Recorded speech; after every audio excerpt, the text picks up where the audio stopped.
after p.m. Thank you all so much for being here. This is the last of 5 public hearings that we're holding in each of the 5 boroughs. If you wish to testify, hopefully you've already signed up at the table. If you haven't, please sign up at the welcome table right outside. My name is Rachel Godsell. I'm the Vice Chair of the Charter Revision Commission. I'm a law professor, and I focus on environmental law and the intersection of land use, property, and housing. My focus as well is at the Perception Institute, which looks at the role of social science in helping to address issues of racial bias, gender, ethnicity, and bias based upon religion. My former role as the chair of the Red Guidelines Board is an honor for which I've been very proud. I also spent time at the NAACP Legal Defense Fund focusing on environmental justice. My work in the city specifically was challenging an incinerator in East New York, as well as the incinerator that was cited for Williamsburg, which I think we're all happy was never built. The other work that we did involved public hospitals. So it's really an honor to be part of this commission. I'm delighted to invite our host commissioner, Larry Angelo, to do a self-introduction. Good evening, I'm Larry Angelo. I currently am a researcher at the CUNY's Institute for State and Local Government. I've spent a long time, most of my life, working in city government in a variety of positions, mostly about budget. I'd like to thank the New York Public Library for inviting us in to use this beautiful room in a beautiful building dedicated to equal access to knowledge for all people. So it's a very fitting setting for the commission. Thank you so much. And would the other commissioners like to introduce themselves? We could start at the end of the table to my right, please. We could pass the mic. Good evening, I'm Kyle Brack, Secretary Treasurer of SCIU 32BJ. John Siegel, I'm a lawyer practicing here in Manhattan. Good evening, my name is Aneta Sicharan, and I'm the Executive Director of Chaya Community Development Corporation. Good evening, my name is Mendy Maratsnik. I'm the President of the Staten Island COJO.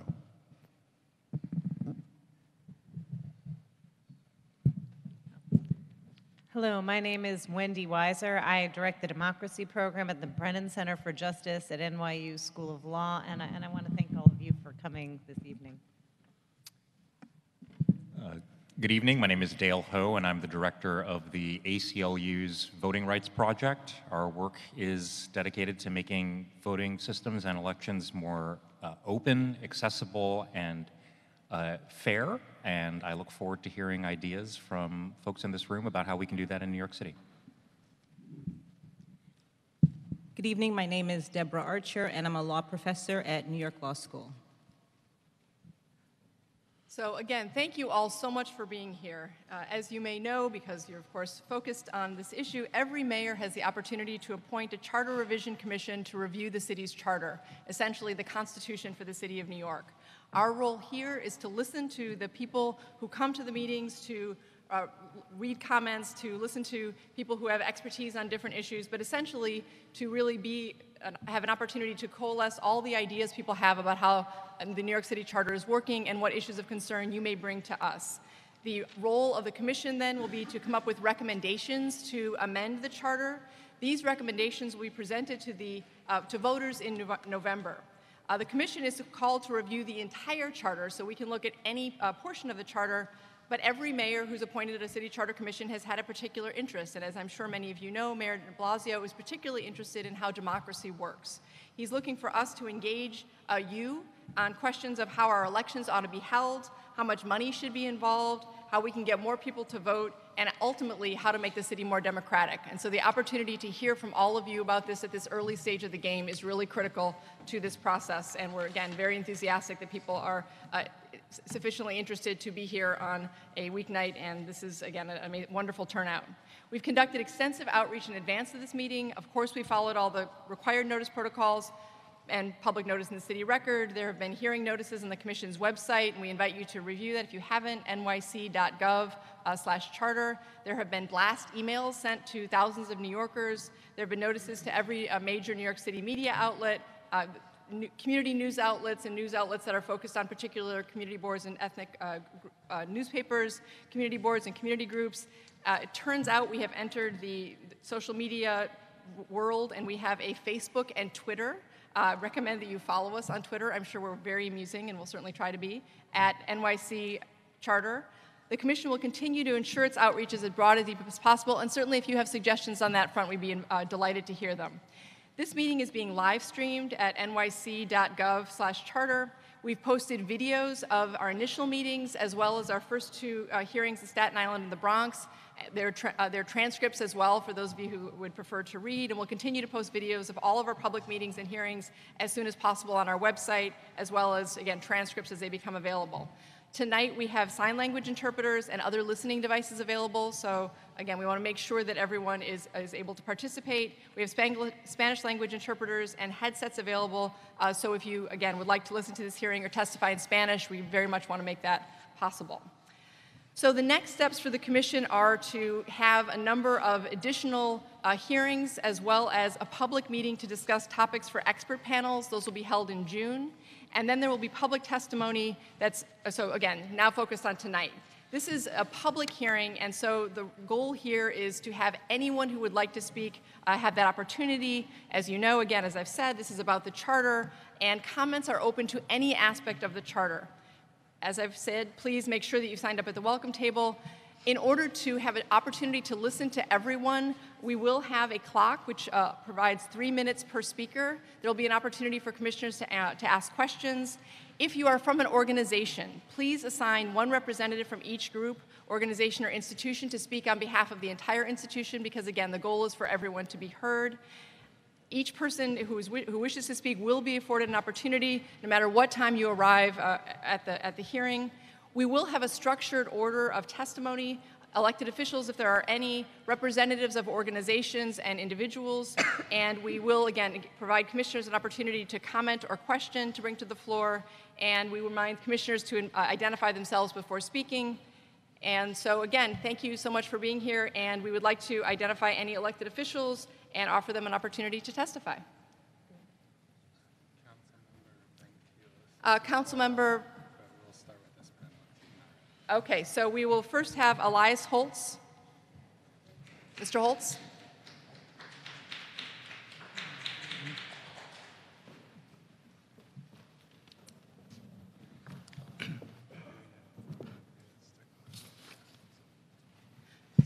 Just to let everyone know, in order to have the testimony be as topic focused as possible, as you might have noticed, we did ask you to state what area you'd like to focus on, and so panels have been constructed that will have people testify on similar areas of interest, and then there'll be questions at the close of each panel again, to make sure the commissioners have an opportunity to ask questions and that everyone has an opportunity to hear the specific questions about an area of concern.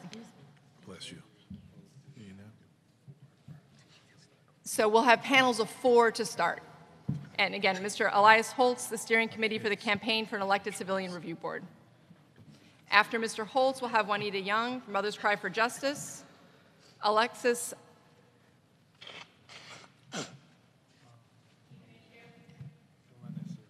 Iwaniju, and please make sure I correct me if I mispronounce your last name, and Noel Hidalgo. So if each of you would like to come up.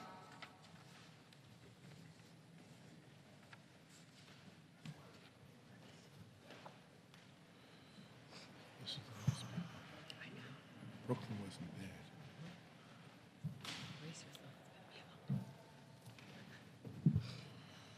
What carbs am I serving? This one?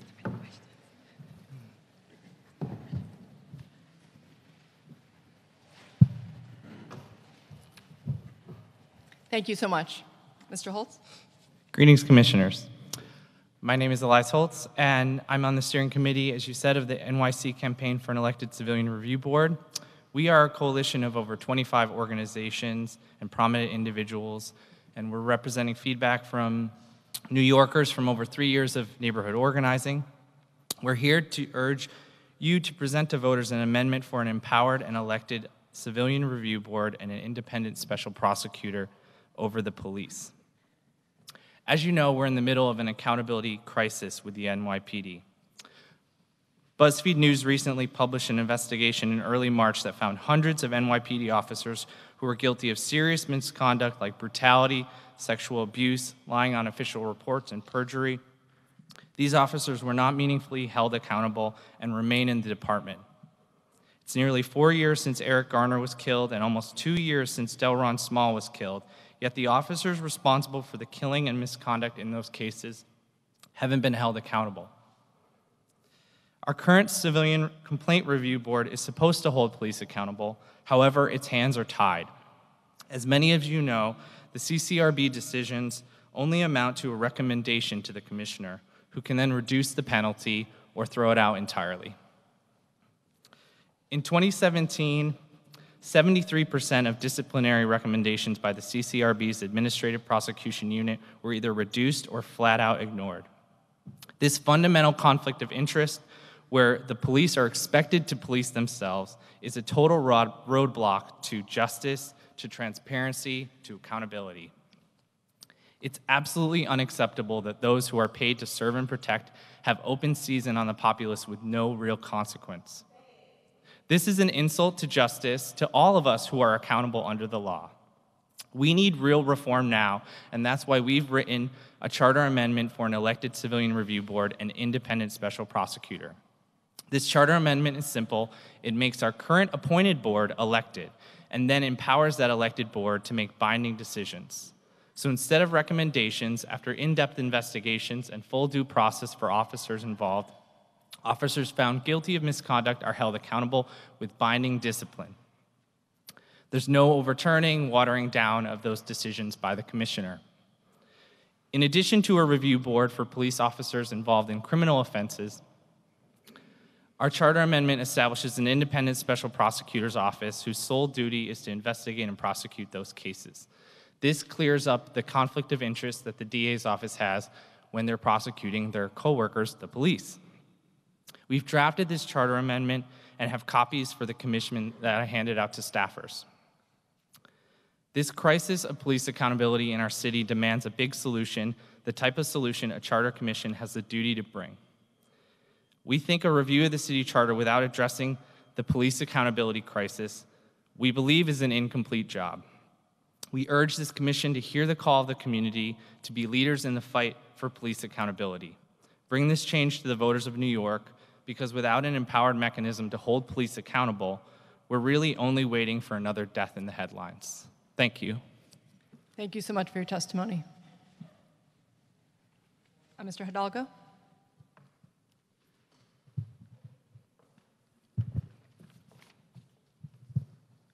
Hi, my name is Noel Hidalgo, or you can call me Noel. I'm a Gemini. I got two names.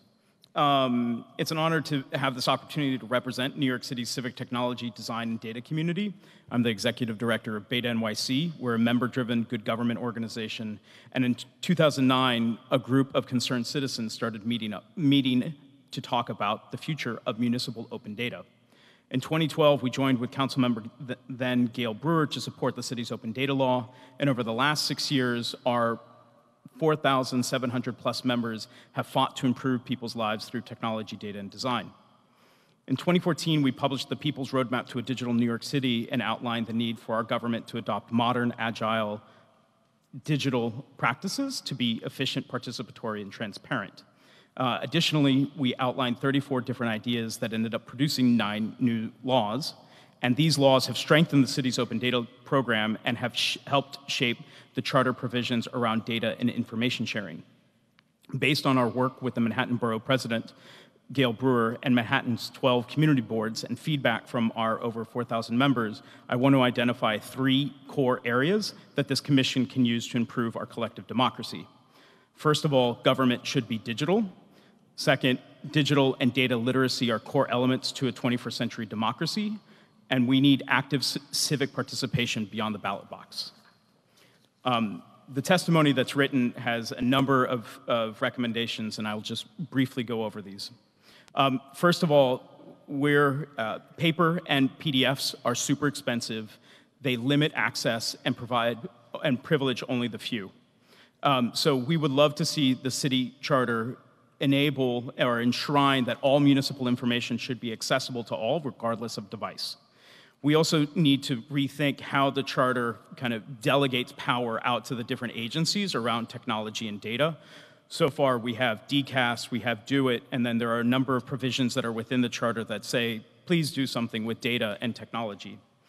There's even mentions of former names of Do It in the city charter, which is kind of frustrating because it's like, how can city planning work with an agency that no longer exists?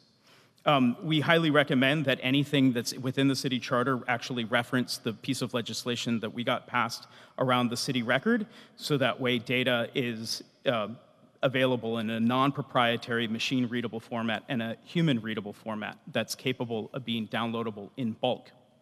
Second, data and digital literacy are core elements to the 21st century democracy, and fundamentally, every single one of our community boards and borough presidents are under-resourced in their ability to use technology, data, and design.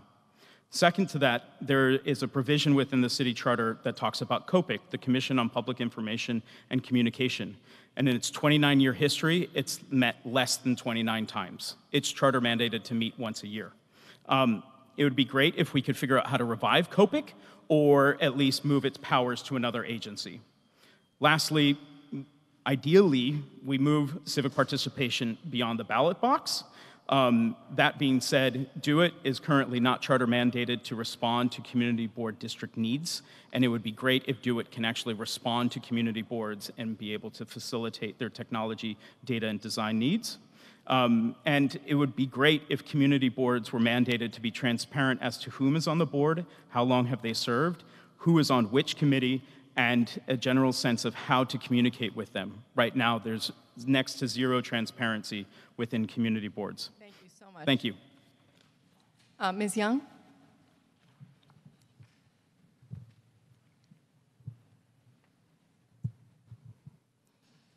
Good evening.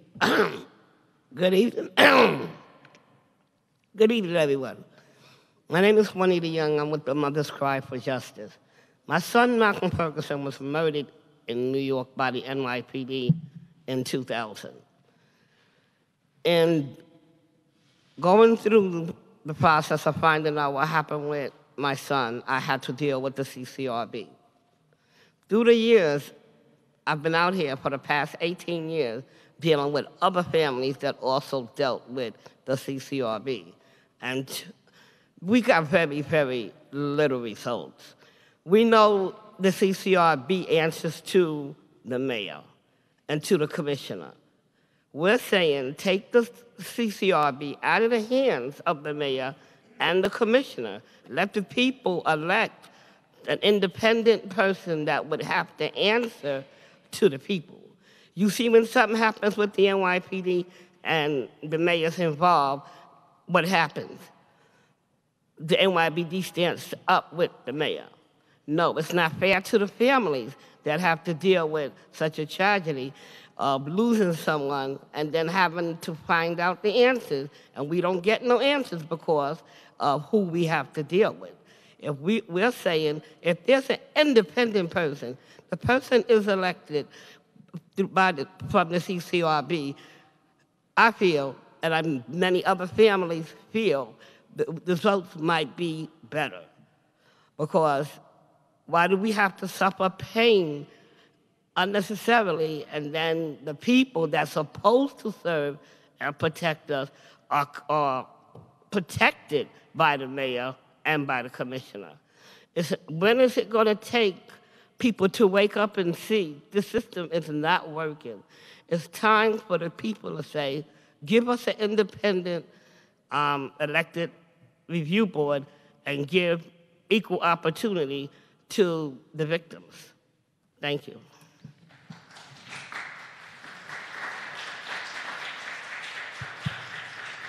Thank you so much for your testimony. Ms. Wanowitz? Good evening. My name is Alexis Ivanishu. I'm the Deputy Director of New Economy Project, and we're a group based here in New York City that works with community groups to build an economy that works for all New Yorkers, based on principles of cooperation, equity, ecological sustainability, and racial and social justice.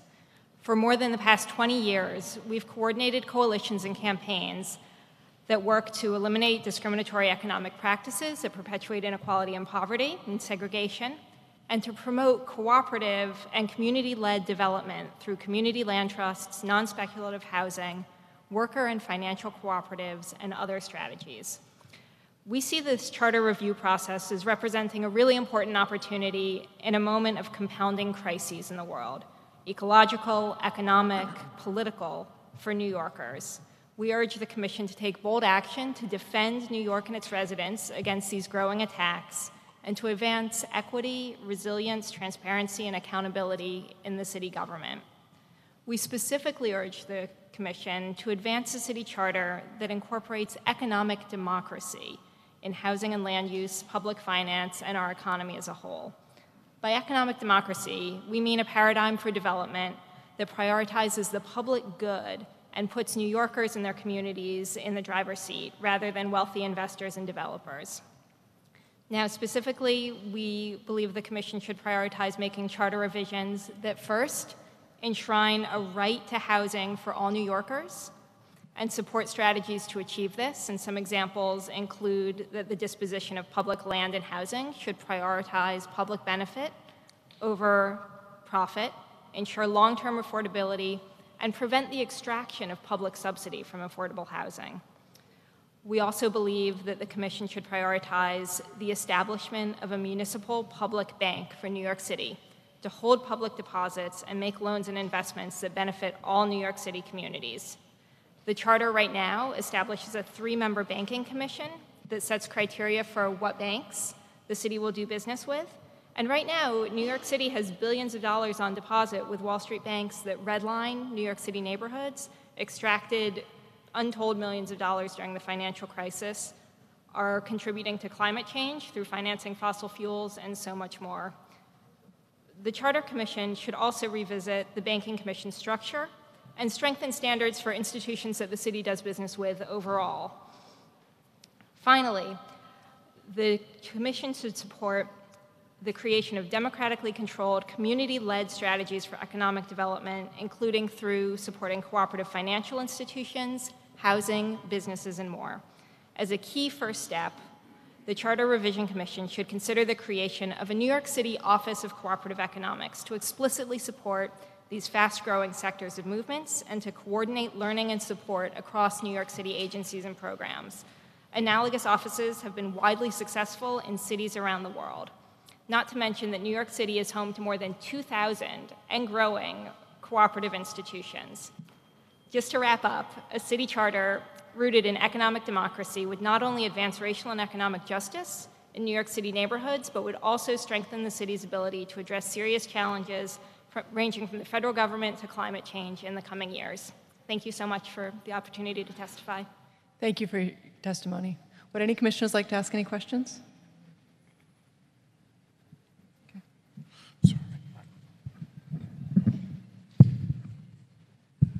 Good evening. John Siegel. I also am currently a member of the CCRB, so I've read quickly your proposal with great interest. I want to ask you a couple of questions about it. And I'm not here to espouse a position on the proposal. It's actually the first I've seen of it this evening. First question is, it calls for a 21-member commission. How do you propose, if there were such a thing, that a 21-member commission would actually hear and decide cases? The legislation outlines guidelines for a panel that I believe would have a quorum of at least 3 members who would reside over each case. Okay, because I will tell you, we currently have panels of 3. And the case discussions are often very in-depth, very factual-oriented, and so that's why I asked that. Are you aware of any other government body, because you're proposing, I think, 17 district representatives and then 4 selected other ways, which doesn't really, to me, comport with 1 person, 1 vote. Are you aware of any other government agencies that have district representatives and then add additional representatives from certain impacted districts? I'd have to ask the legislative team where they found that for any precedent, but for us, we think it makes a lot of sense because of the kind of asymmetrical crisis of police accountability in certain districts, we really wanted to bump up representation in areas where police misconduct was, really acute. Yeah, I understand the motive, and we actually make it a practice, including tonight, which I'm skipping, to have community meetings in the precincts with the highest rate of complaints. One last point, really, and I'm not here to defend the current system or to comment on your proposal, because there are certainly real issues with the current system, including most particularly the prohibition under Civil Rights Law 50A that prevents the citizens from knowing what's happening in a police disciplinary case unless and until it goes to trial, which just makes no sense at all. And I just want to comment on the independence, and it's just a comment. I'm not saying that more couldn't or shouldn't be done. I'm just going to say this. I've been on the CCRB for, I forget how long, a year and a half. I'm designated by the mayor. I've never had a conversation about a case with anyone outside the CCRB. Nobody in the mayor's office has ever communicated with me about a case. I've never had any contact with anyone in the police department about a case.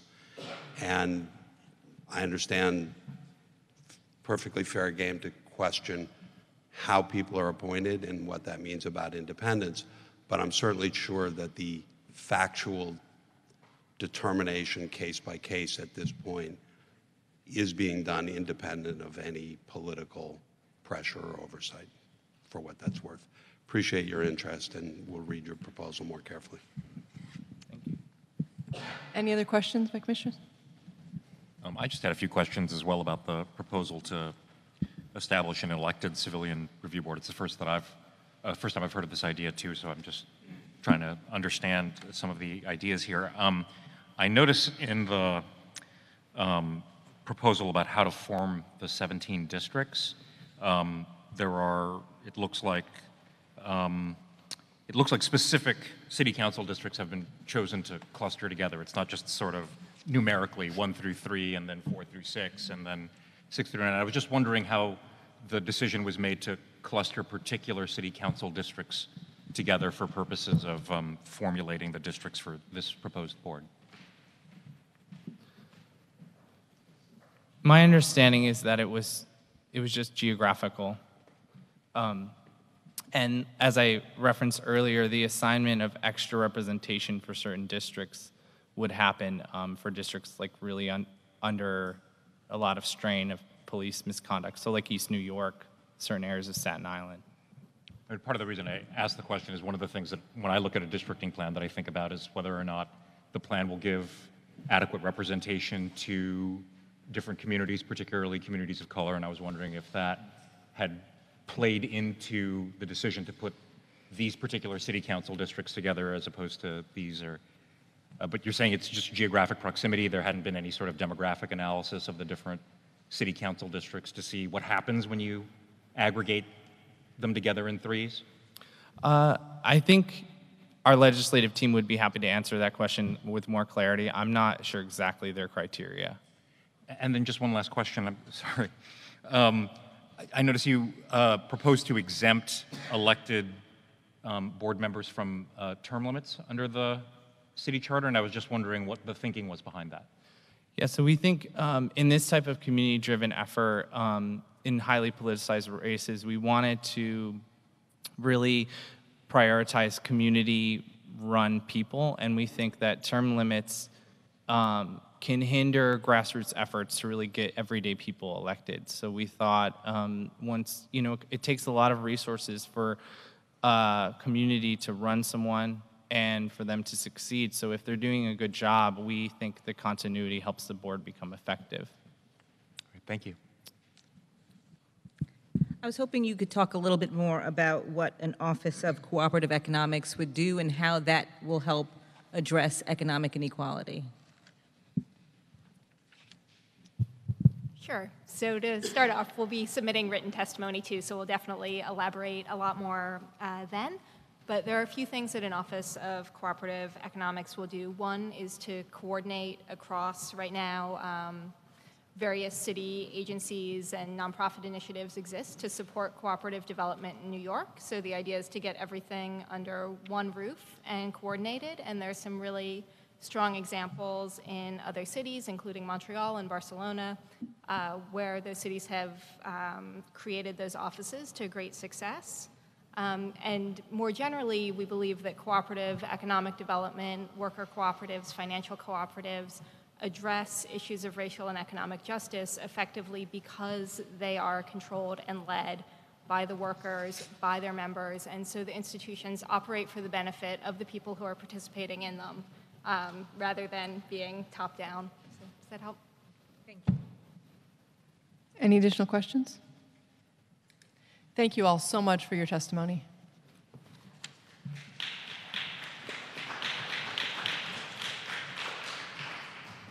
So, Councilmember Ben Kallos.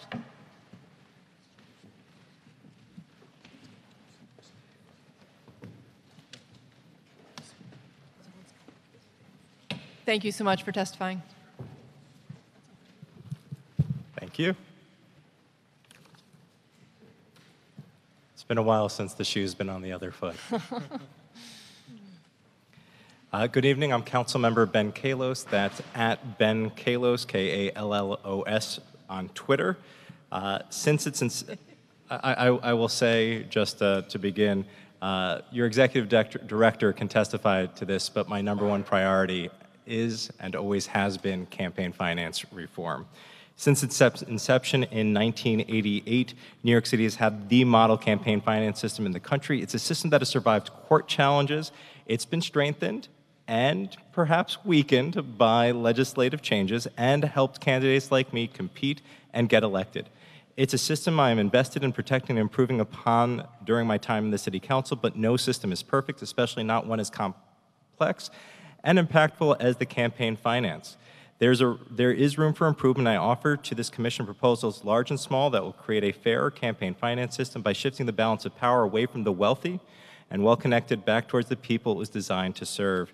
I urge the Charter Revision Commission to consider modest changes to the existing campaign finance system that would not put the existing system at risk while still having a large impact. I'm going to go through just the executive summary, hit on one specific item, and the first is to get big money out of New York City politics and empower small donors. We can match every dollar with a full public match. This means increasing from a public match of 55% of the spending limit to 85% of the spending limit to match every small dollar. We can increase the match on small dollars over big money.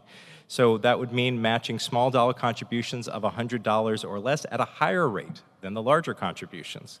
We can lower contribution limits from current $4,950, which is more than you can give to the President of the United States. You can only give the President $2,700. I'm recommending $2,000 for citywide across the board, $1,000 for City Council. Another idea that folks really like, because a lot of folks don't make enough to actually participate in the system, is democracy vouchers. Another piece is we need to change this to a citizen legislature and empower residents to run for office. One idea is ballot access reform and allowing people who qualify for public matching to get on the ballot automatically as an alternative to the archaic petition requirements. We also need to end the revolving door between New York City and New York State with lifetime term limits. It's something that's worked in Los Angeles. Right now we're seeing musical chairs in the City Council. An in-district residency requirement. Candidates under the New York State Constitution for legislature must live here for 5 years and in their district for 1 year. Currently, there is no requirement. You just have to live here on the day of your election. We can empower the voices of residents over big money. I have spent many hours arguing with your executive director or discussing how we can limit independent expenditures. There is room within Citizens United. And if you're interested in going big and before going home, I would also recommend just going straight for clean money, clean elections. And last but not least, we are not too far into the process. What you recommend must be in effect for 2021. The next election after 2021 is 2029. There is a 98% incumbency rate. I think my testimony is available at benkalos.com/press-releases. You should have copies of my testimony in writing. but I'll just leave you with one anecdote. Has any of you ever given anyone $4,950 without expecting anything in return? I can tell you I've only given one thing worth more than $4,950 to one person, and I expected her to spend the rest of her life with me. So there's that. All right, nice anecdote. Any questions from the commissioners? So I'll begin. You have a number of proposals, and it sounds like more in the testimony, which I look forward to reading. Of the many proposals you have, if you had to identify the three you think would be most important, which would those three be? I would die on a hill for full public matching. As a city council member who is termed out with 38 other city council members, I am terrified of 2021. I am terrified of 38 people running for offices and raising $3,850, $4,950 from people, and those dollars come from real estate. That's where it comes from. And if you ever want to wonder, how did that neighborhood get so tall, or how did those developments happen there, you can literally just follow the money of the people who needed to raise it to run for higher office. And I am petrified of elected officials selling out their communities for real estate contributions to their campaigns, and what our city will look like coming out of the 2021 cycle, because this council and borough presidents all have a lot of power over the land use process. And I'm now the Planning, Dispositions, and Concessions Chair on the Land Use Committee, and what I will tell you is we are not using ULURP for city planning processes. We are using it to print money, and people are making billions, and that is a problem, especially in a system where if you've chosen your residents over real estate, I won't take that real estate money, and that means that I would probably need to go to 300,000 people to ask for $10 if I wanted to run for mayor, and even then, there is no more money. There's no public match, like it stops. And I will also tell you that if you don't reach your full maximum spending limit, you're not competing. Your name may be on the ballot, but that's it, and you're getting nothing. So I would say that is number one with a bullet, and the other items in terms of lowering contribution limits, I think that would limit the appearance of impropriety, and increasing a match for smaller dollars might incentivize somebody. If you had a 10-to-1 match on $100, they'd get $1,100, and that might be better than getting $175, which comes out to $1,225, and we'd want to encourage people to take smaller dollars, but it would also change what elected officials do. Right now, they have this $3 million hole when they want to run for mayor, and they just can't get past that. Sorry, it's $2.5 million. And so they're just trying to find as many checks for $4,950. They're spending half their time dialing for dollars, trying to ask the people who've given to every mayoral candidate before. And you want your elected officials spending time in the community, hustling for $10 contributions, not chasing people from outside the district for checks for $4,950. Half the money raised for mayor in 2013 were in checks of $4,950, the maximum amount under law. Guess what it was in 2017? Half again. All right, thank you. Any other questions? I have one question. Do you have any views on the spending limit, if that should be changed or changed under any circumstances, if that's sufficient? I know that some of my colleagues, not colleagues, but some folks in good government and other places are concerned about independent spending, and the fact that independent spending can outweigh spending limits. But in 2013, there was a lot of independent expenditure activity, specifically by real estate, and those dollars did not have the same impact as when it was spent by a candidate. I can tell you that having run a competitive race, $168,000 was just about the right amount to send 10 flights of mail, at which point my district was literally drowning in mail and saying, please stop. We were getting calls saying, please stop sending mail. And I had one of the larger mailing universes in the city. We were mailing to 18,000 households. We had 16,000 people vote. Many districts have less than 5,000 people voting. So 168, 182. I didn't even spend that in my reelection. I think I spent a fraction of that. and $7 million is an awful lot of money for communicating to folks. So I think that those numbers are just fine, and I don't think that the independent money had the same impact that other folks do. Thank you. All right. Councilman John Siegel, I appreciate your longtime advocacy on this issue. I guess I tend to think there isn't a really good reason to have higher contribution limits in city elections than in a statewide Senate election or presidential election. However, could you comment on this? If you reduce the contribution limit, don't you maximize the power and influence of people who can bundle a large number of $1,000 or $2,000 checks, which, by the way, is where the real money comes from? Good to see you, John. Full disclosure, we've had the opportunity to work with each other over the years through the different bar associations, the City Bar Association in particular. Bundling is part of democracy. One of the items that is something that I fought for and did die on a hill for is that the city shouldn't match contributions that are bundled by people doing business with the city or lobbyists. And so we've seen a lot less bundling in 2017. If you can check the Campaign Finance Board, there's just less of it happening today.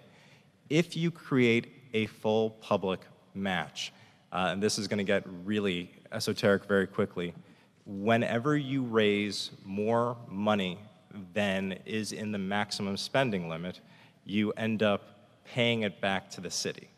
So if you had a full public matching system, anytime you got more than $175 from somebody, if the city wrote you their full 85% match, then what would end up happening is anything over 100 would get paid back to the city. So I would like to live in a world where people aren't bundling $1,000 and $2,000 or this current world of $5,000 checks. I'd prefer to live in a world where a community baseball team who's trying to run their baseball club manager or parent all bundles, everyone on the team gives $10 or gives, and that could happen to Clean Money, Clean Elections, or gives $100 match 10 to 1. Or you have interest groups of people from Sierra Club and saying, this person cares about the environment and everyone in Sierra Club, all 30,000 members, we're all gonna do $10 for this person and that's gonna be $300.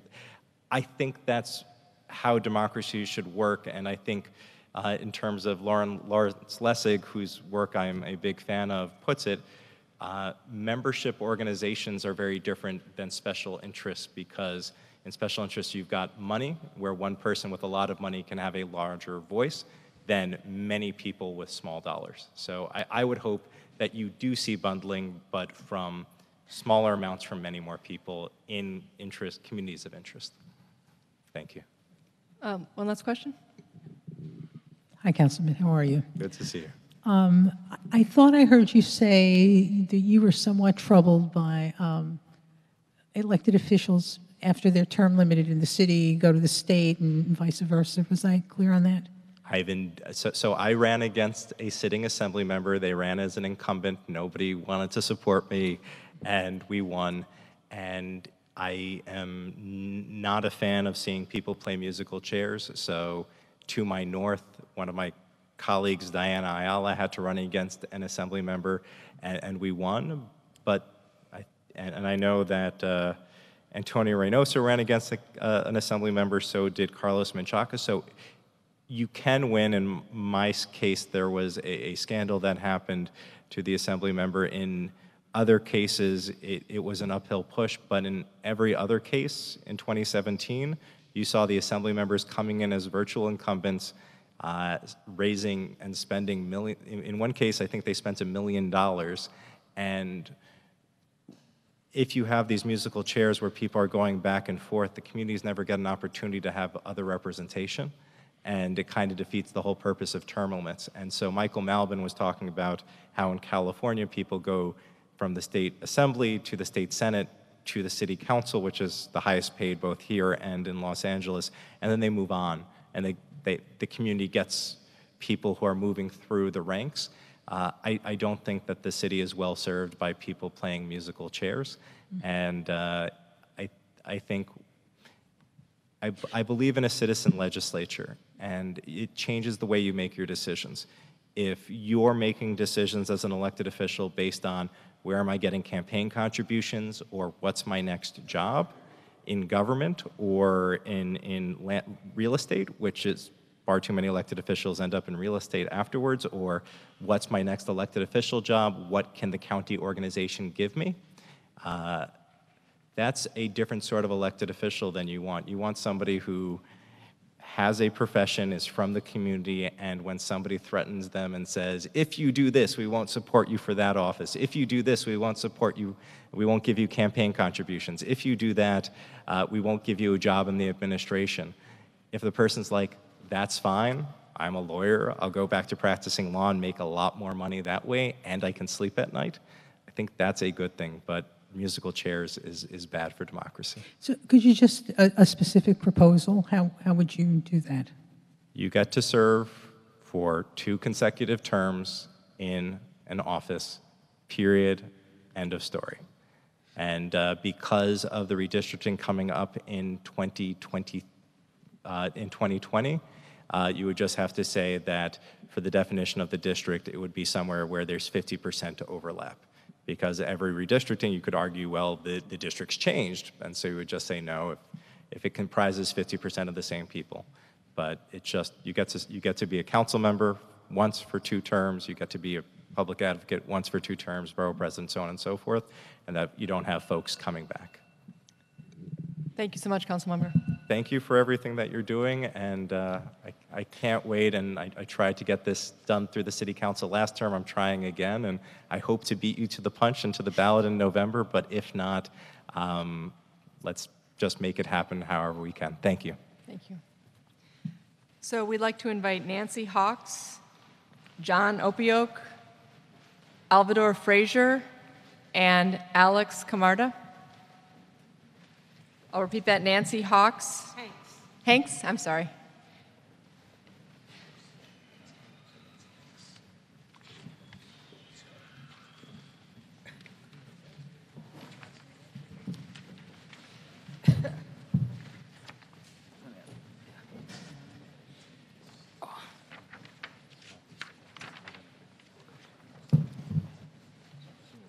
Thank you, Ms. Hanks, and I apologize for mispronouncing your name.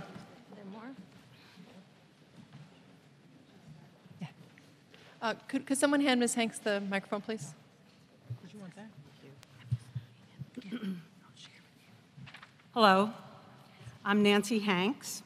I live in Sunnyside, Queens, and I earn my living as a freelance grant writer for nonprofits.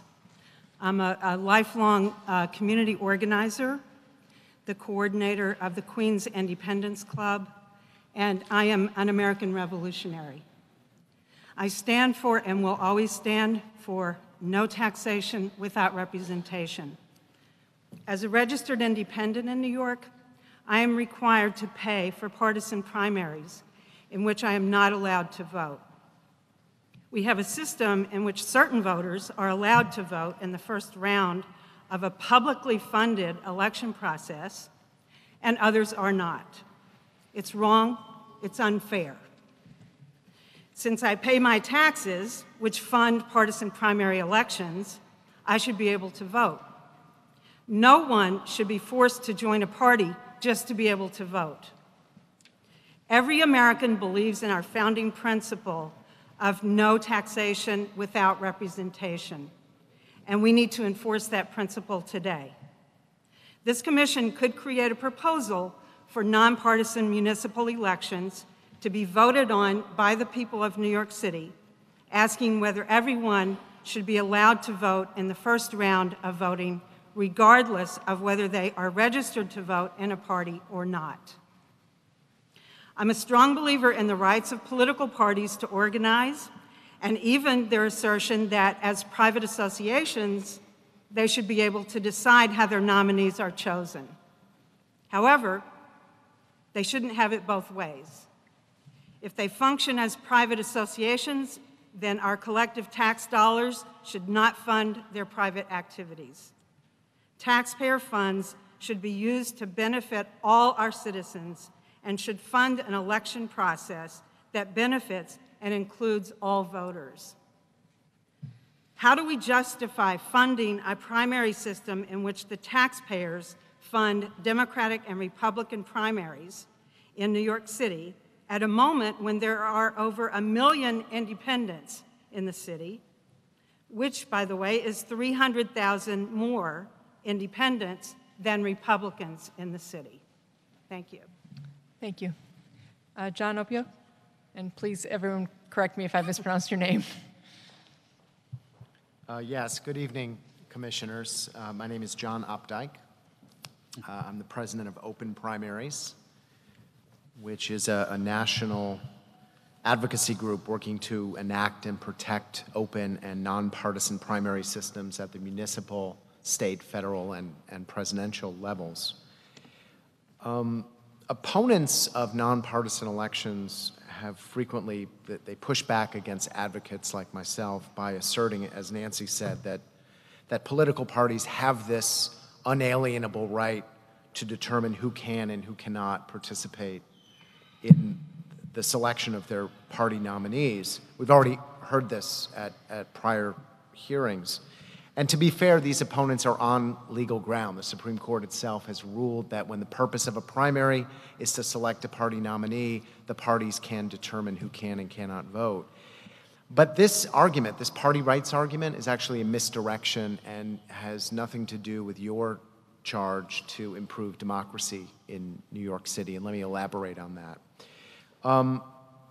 There's little distinction between primary elections and general elections. They take place at public schools and community centers. They're administered by public election officials. They're funded by taxpayers. It would make sense for the parties to vocally assert their First Amendment rights if they were conducting these internal party selection processes with their own money, their own time, their own methods. And nowhere in the Supreme Court ruling do they assert that parties have the right to have their activities funded by the public.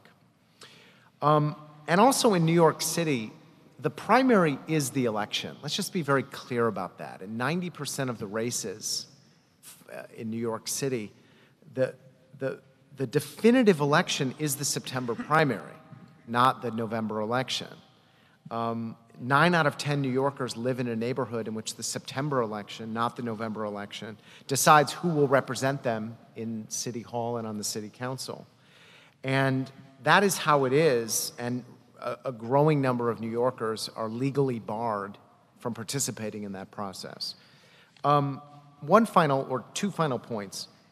In 80% of the cities of this country, the word primary has a very different meaning. It means preliminary, not nominating contest. Most cities let voters vote, all voters vote in the first round of elections, whether that's a primary election and a general election or a general election and a runoff. In most cities, the word primary has a very different meaning than how we use it in the word presidential primary. Primaries are not nominating contests, they're preliminary elections, and all voters get to participate in those. New York, to be very clear, is an outlier in how it conducts its municipal primaries. And finally, you are considering a whole set of democracy innovations and reforms, including the use of ranked choice voting. Ranked choice voting is an innovative system that could work well in New York, as it has in San Francisco and Minneapolis and other cities.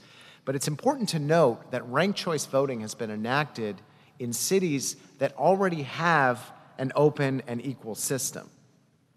In every city using ranked choice voting, independent voters are not locked out of the first round of voting.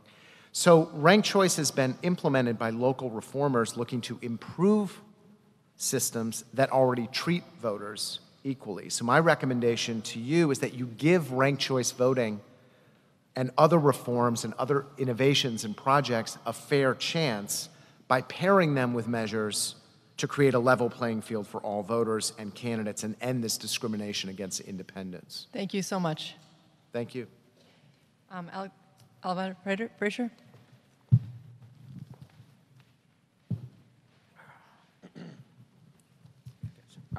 Alvader Frazier.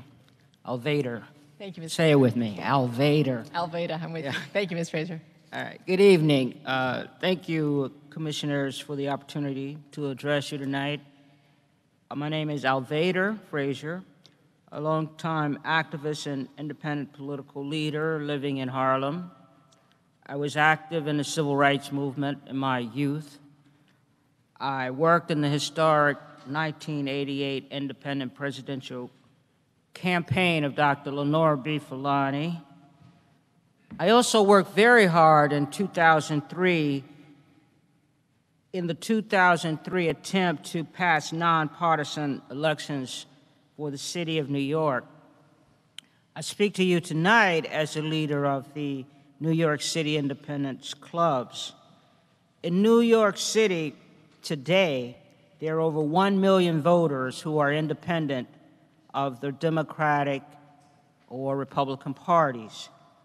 Closed party primaries are a severe expression of voter suppression, no less dangerous than to our open democracy than poll taxes, purging voter rolls, and exclusionary voter ID laws.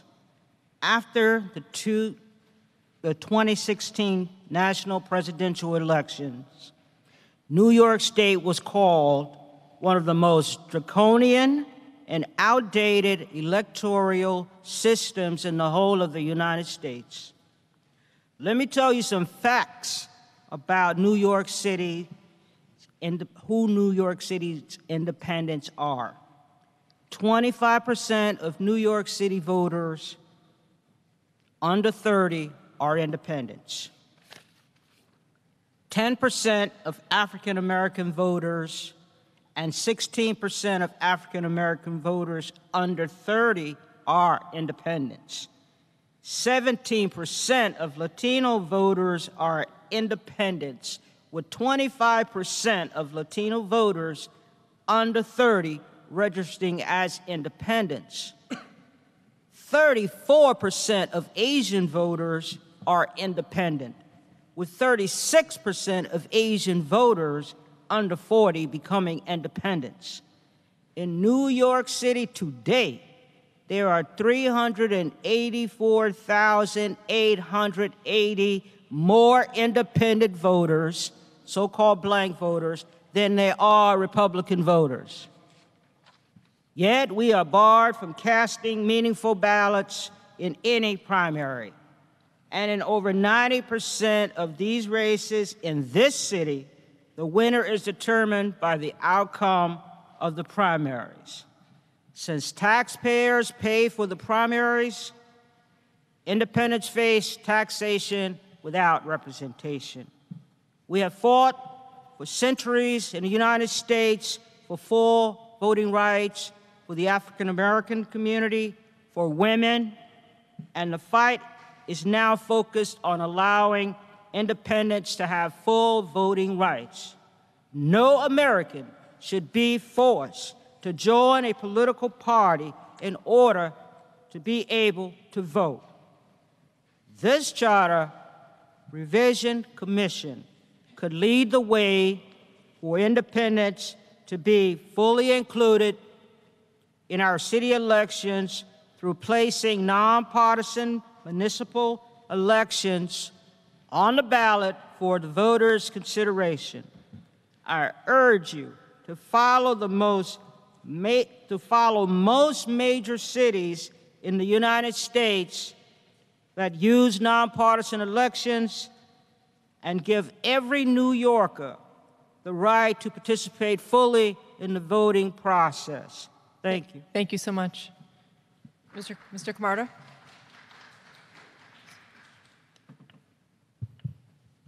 Good evening, commissioners.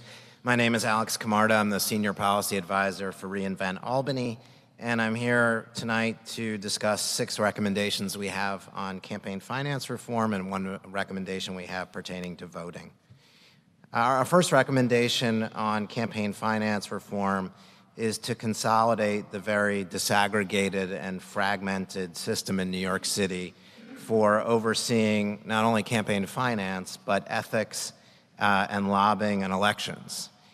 We know of no other locality that has a more fragmented system than the one in the city. The city clerk's office oversees lobbying in the city. The Conflicts of Interest Board oversees ethics laws. The Campaign Finance Board oversees campaign finance. The Elections Board oversees election administration. And the Mayor's Office of Contract Services oversees the Doing Business database, which also pertains to campaign finance. So we would like to see consolidation of these administrative functions, ideally in one entity, that being the Campaign Finance Board. But at the very least, we think that lobbying oversight and regulation should be moved out of the city clerk's office into the Conflicts of Interest Board. I can tell you that 35 other states, many of which are smaller than New York City, actually oversee ethics and lobbying. And in California, their centralized entity, which is called the Fair Political Practices Commission, it's been in place for 40 years. It's often held up as the ideal, and it oversees all of those functions that I previously mentioned. So we think that would be something big that the commission could do if it's inclined, and it's also something that's actually really needed in New York and not often talked about. Although I will mention that in 2010, the commission, the Charter Revision Commission at that time, moved the Voter Assistance Advisory Committee into the Campaign Finance Board, and that's actually been a great success. So we've already made small steps in that direction. Our second recommendation was covered by Councilmember Kalos and previously by Represent Us and Common Cause, and that is to increase the public funds cap from 55% to 85%, which is effectively eliminating it. We think that orients candidates toward raising small donations from the beginning of their campaigns rather than seeking out the large contributions of $5,000 for a candidate running for mayor. And along the same lines, our third recommendation is actually to only provide the 6-to-1 public matching funds for small contributions, those up to $175 or something equivalent to that. I think it's not really widely known in the city, except for among candidates that run for office, that you're actually matched 6-to-1 on the first $175 of any contribution. So if a candidate's running for office, there's a real incentive to actually just raise large contributions, get the match on 175, the first 175, and then not be inclined to raise money from smaller contributions. And then lastly, I'll wrap up here. We had two recommendations related to the Doing Business database, expanding it to include clients of lobbyists as well as subcontractors, which we think is just a fairness issue. We believe this independent expenditures could be disclosed more greatly by revealing the beneficial owners of limited liability companies, which is something the CFB supports. And then lastly, on voting, we support instant runoff voting. There's a Lander bill that applies it for citywide offices, special elections, and most importantly for military and overseas voters. We think the city's actually vulnerable to a lawsuit on that. Military and overseas voters cannot vote in the runoff because there's not enough time for the Board of Elections to send them a ballot and have military and overseas voters complete it and send it back in 2 weeks. And that's something where other states have been sued and actually put in instant runoff voting in response. All right, thank you so much for your testimony. Questions from commissioners? I have two questions. So one is for Mr. Updike, is that correct? And one is for Mr. Camarda. For Mr. Updike, I understand your arguments relating to open primaries and independence. I'm wondering if there's any research on how open primaries impact party organizations that you're aware of.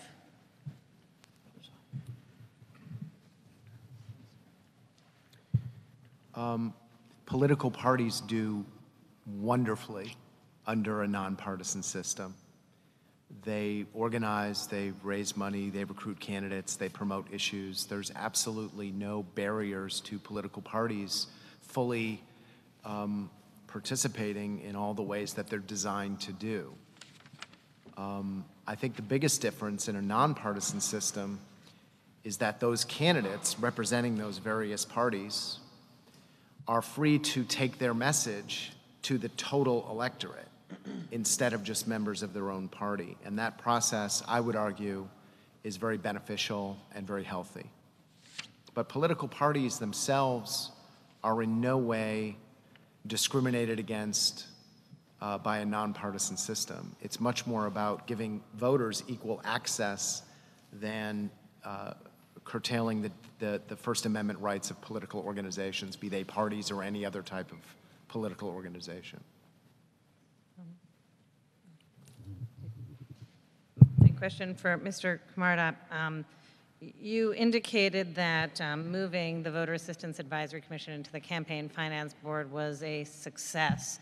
I'm wondering if you can elaborate on that. There was somebody else who testified suggesting that it be moved into a new office and that it was less way. I would love to hear your thoughts on why that was a success and how it benefited the functions of that office.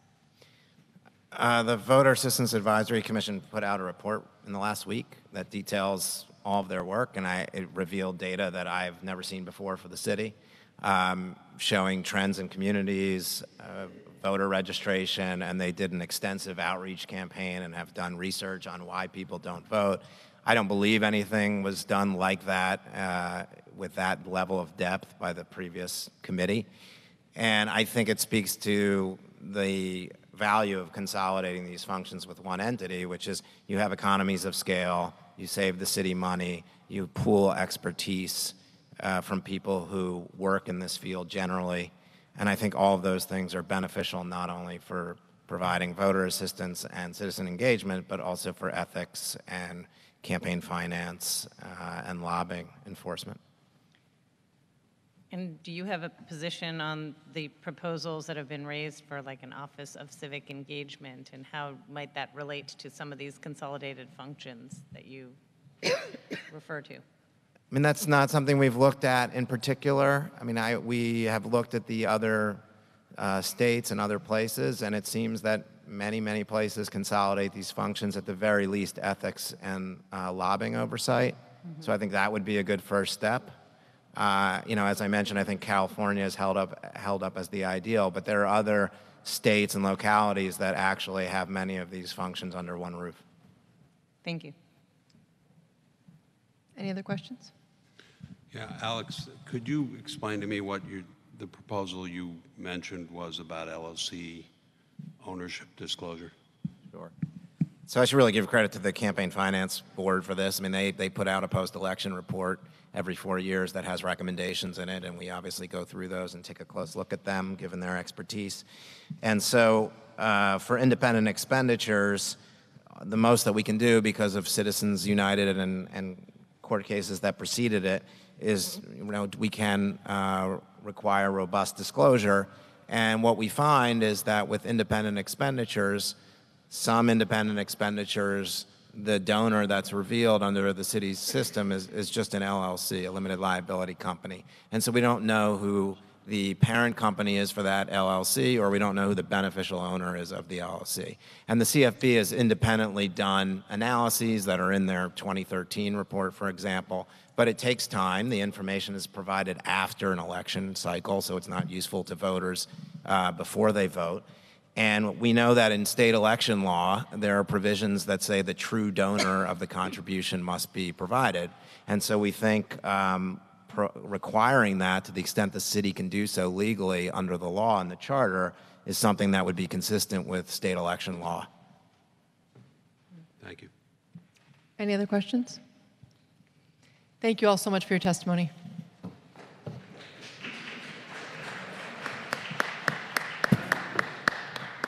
So we'd like to invite Saul Erdman, Jackie Salit, Allison Hirsch, and Felix Figueroa.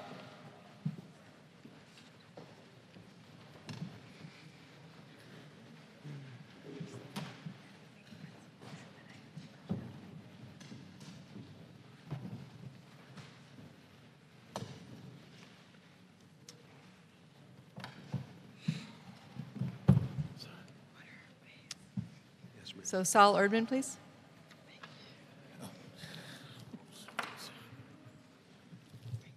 Thank you all so much. Thank you for allowing me to speak to you today. I am the founder of Center for Collaborative Democracy. Our purpose is to try and promote constructive resolution of very divisive issues. As everybody in this room is very well aware, this country is now in the midst of perhaps the most polarizing type of politics any of us have seen in our lifetimes. Now, New York City may have less of that because this is, well, let's face it, pretty much a one-party town. But that doesn't change the fact that most elections, especially competitive elections, are mostly negative campaigning. If you have two top candidates for any office, the easiest way to win is simply to undercut the other candidate, because to make a coherent argument for a complex set of policy issues requires an attention span that most voters don't usually have. There is, however, a proven technique for almost eliminating the benefits of negative campaigning, and that's ranked choice voting. 17 cities have adopted it. The state of Maine is about to adopt it, we hope, in June. The results have been, in the cities that have adopted it, that the way to win is to run an issue-based campaign and to build a broad coalition of voters across the spectrum, not necessarily the entire spectrum, but a very broad swath of it. New York City is, in a sense, behind the curve on that. Why would this city, which is the leader in so many areas, not want to adopt a method of voting that basically will reward candidates for talking issues, for trying to build coalitions across social, economic, and political lines, and will result in candidates who win being much more accountable? That is, in the next election, where each candidate is likely to face a lot more competition and voters have the opportunity to rank candidates from their first choice to the last, a candidate who makes broad promises and doesn't deliver is much more likely not to win the next time around. To be candid, as those of you who are familiar with ranked choice voting know, it's a little more complicated than the elections. Just pick one candidate. But using that as an argument to not use it is like the argument is we should have stuck with horses and not gone to cars and subways and so on. There really is an opportunity for the Commission to make a significant difference in the way city politics run, and I urge you all to be in favor of ranked choice voting. Thank you. Thank you. Jackie Silly? Yes, thank you. Good evening, Commissioners. My name is Jackie Salid. I'm the president of Independent Voting, which is a national organization that represents independent voters. I wanted to use my time this evening to bring 3 issues to your attention, but I also wanted to begin by saying that I appreciate your work, and I think you have a very, very hard job. I was listening as Commissioner Godshill gave the mandate from the mayor in terms of a focus of this commission needing to be how democracy works. I think we all know the answer to that: not well. And what we're talking about here tonight, at least in certain circumstances, is what we can do to address that. And so I wanted to share some thoughts on that topic with a recognition that some of these things are a heavy lift, because there's been a very long tradition of maintaining a certain kind of political status quo in this city, but I think the pressure that's coming from the bottom up and from the general mood, both in the country and the state and the city, requires some more open-minded thinking about directions to go in. The first issue that I want to raise here, frankly, I was not originally planning to speak to you about tonight, but given the events in Albany over the last 48 hours, and this, I think, just a tremendous sense of distress and helplessness on the part of the voting public with respect to the behavior of elected officials in this state and the difficulty in holding them accountable. The level of protection that goes on within the political system is just abhorrent. I want to propose that one of the issues that the Commission take up in your consideration for democracy reform, as the mayor has requested, is the issue of a recall. I think that the voters of New York City should have the right to directly recall elected officials. They don't currently have that right under the city charter, but I think the level of frustration that the public feels with how elected officials are allowed to operate and the difficulty in calling them to account makes the issue of recall a very important and frankly a frontline issue for people concerned with democracy to consider. The second issue that I wanted to bring to your attention and ask you to consider, which is related to the recall issue, is the initiative process itself in New York City. We're fortunate in New York because unlike the rest of the state, we actually have the right to initiative and referendum so that the voters can initiate changes to the city charter on their own without having to go through the legislature, except for the fact that when the city charter was written, the right to initiative and referendum was dramatically curtailed by first requiring that citizens present their petitions to the city council, then go back out onto the street if the city council doesn't act, and further, the mayor then has the right to preempt actions taken through the citizen initiative process. Let's get rid of all of those little interruptions and control mechanisms and just let the people of New York City have a direct route to citizens initiative on the ballot.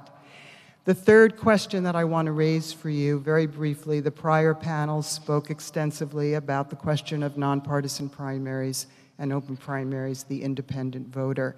The statistics were presented to you. Here's what I don't understand. I don't understand how the mayor, I don't understand how the city council can ignore the fact that there are 1 million independents in the city of New York and are not prepared to do something to empower those voters. I ask all of you, the mayor has appointed you to look at this issue. I ask you tonight, if you can, to speak to the issue of how you see those voters. What are you prepared to do for nearly 1 million voters who are disenfranchised under the current system? Thank you. Thank you so much. Allison Hirsch.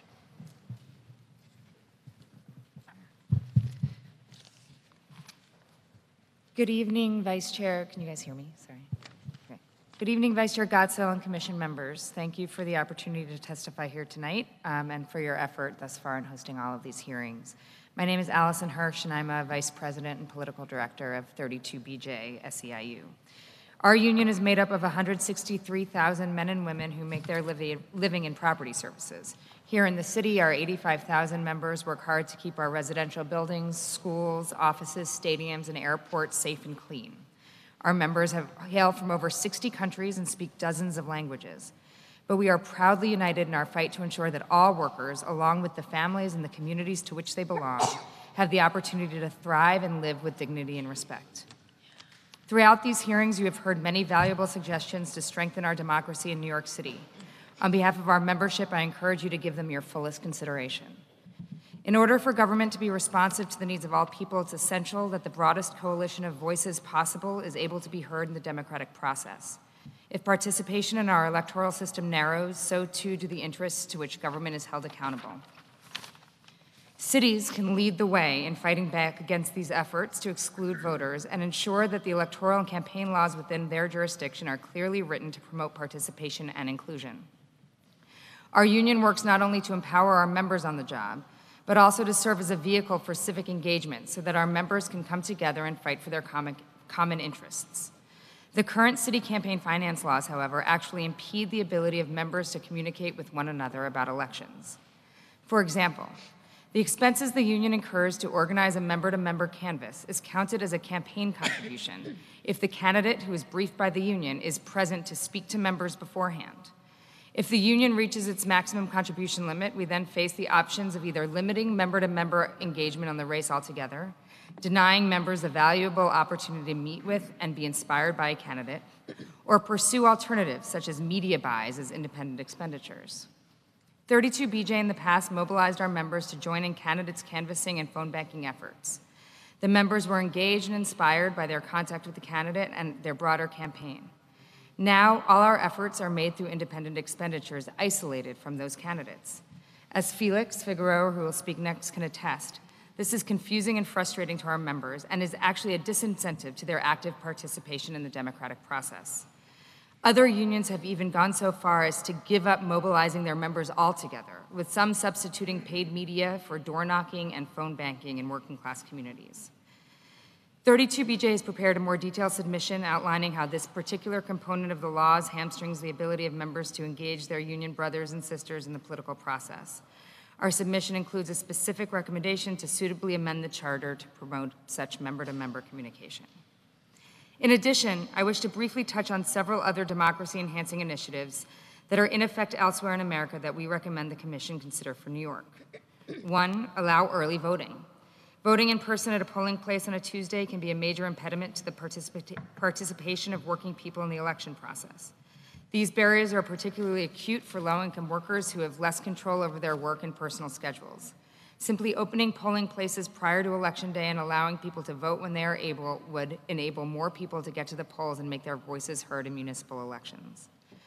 2, allow same-day voter registration. The public's engagement with elections, including their understanding of the issues at stake and their assessment of the candidates on the ballot, builds to a peak in the weeks leading up to Election Day. Early and arbitrary voter registration. If I could ask you to summarize your recommendations Okay, past time. so I'll just skip ahead. Allow same-day voter registration. Simplify the nominating petition process so that it's actually easier to get on the ballot and run for office and less confusing. Magnify small donor contributions, which I think has been spoken to ad nauseum today, and we support that. Consider adding base grants, the idea of base grants and people PACs to the campaign finance laws. Those are 2 programs that were put in place in the recently enacted Washington, D.C. campaign finance laws. And also consider enacting democracy vouchers, which is a new program that Seattle put in place recently for the 2017 municipal election. Thank you so much. Mr. Figueroa? Thank you.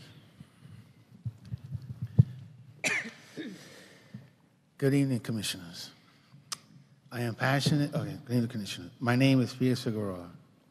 I am a 32BJ, Long Island City, Queens resident and a community activist. I am passionate about my union and my neighborhood. Each year I get involved in elections work like door knocking, giving out flyers, phone banking, to fight for issues that I think will make New York great. I work closely with Councilman Jimmy Van Berman, who is a personal friend. I think he stands up for our communities, and I like that he wants to involve more young Hispanic from Queens in political process. However, campaign finance laws, member-to-member communication make it hard for me to get other union members active to support Jimmy or any other candidates. If the union organized a member-to-member canvassing, the cost is count as a campaign contribution. If the candidate has been briefly by the union and is presented to talk to members, this is a shame. Basically, young people who are disconnected from politics need to meet their candidates to feel inspired and to trust that they will fight for them. Because I am activist in both my union and my community. These laws can feel confusing for me. During last year's election, there were certain things I couldn't talk about with Jimmy. There were certain events, even if there were certain events Jimmy had that I couldn't go to. I shouldn't have to decide between campaigning with my union and supporting a candidate I believe in. I want to see changes in the charter that will make sure union members to members communication is not counted as a contribution.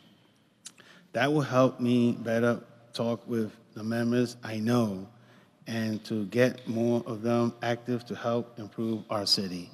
Thank you. Thank you so much. Any questions from the Commission?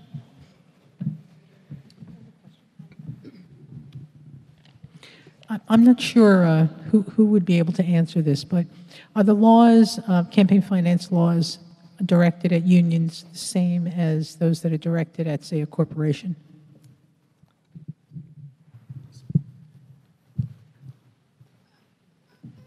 In some ways, yes. In some ways, no. And I think the bottom line issue is there's sort of historically often been a false equivalency between corporate shareholders and corporate employees and union members. Union members are, it's a voluntary association. They're really part of one collective organization in a way that, a corporation doesn't have the same kind of, they're just not the same. And corporations, union members pool their resources to move political action or their collective bargaining action or whatever, whereas a corporation is a for-profit entity that generally a few people control. Any additional questions? Yes. My question is for Jackie. I wonder if you could elaborate on your recommendation around recall of those in elected office. Well, I think the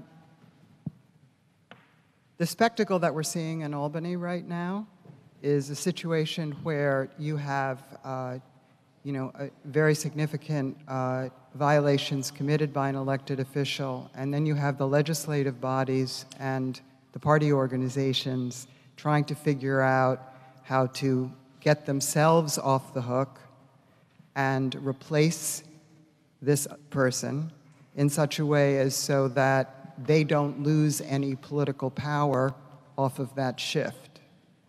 And this in the face of, fairly egregious actions by the former Attorney General. I think the recall issue, first of all, the right to recall is a fundamental progressive reform which gives the voters an opportunity to judge and to hold elected officials accountable in between elections.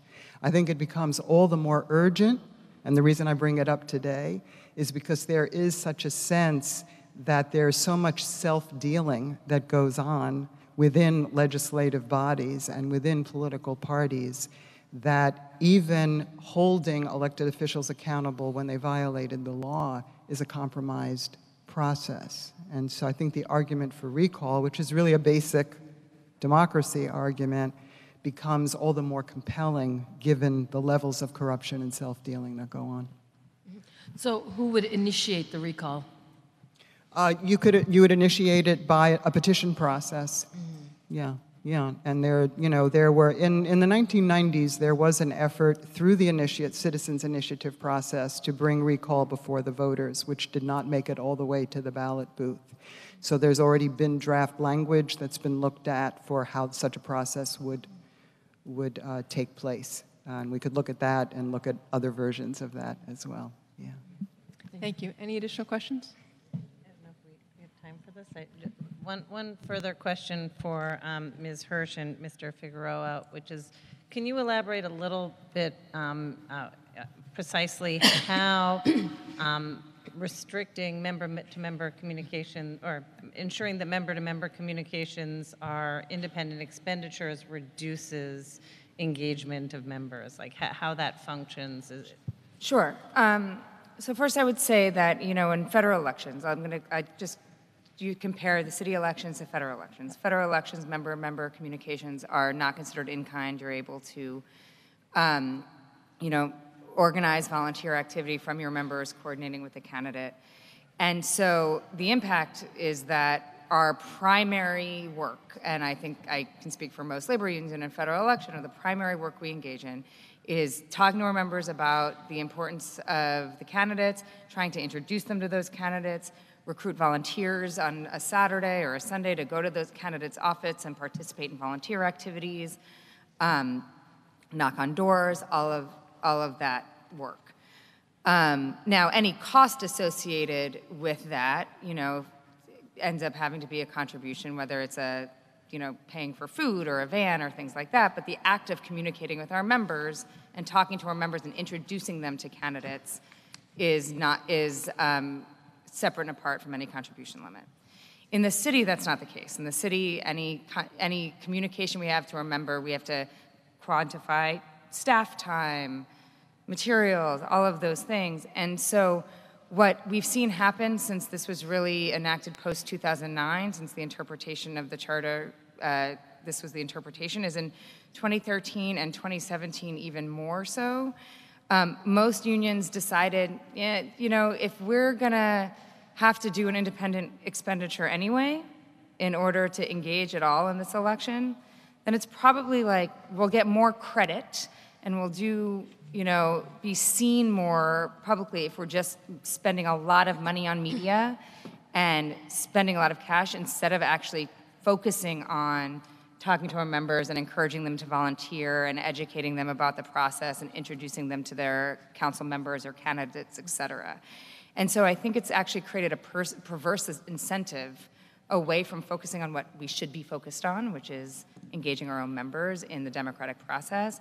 Because if members don't go to campaign offices or can't be seen, then you're not sort of building that kind of relationship between the individual members or the union and the candidates. And so people try to make a splash in different ways. Thank you. That answers. That was very helpful. So I'm confused. Are you talking about the expenses for the union to communicate with the members?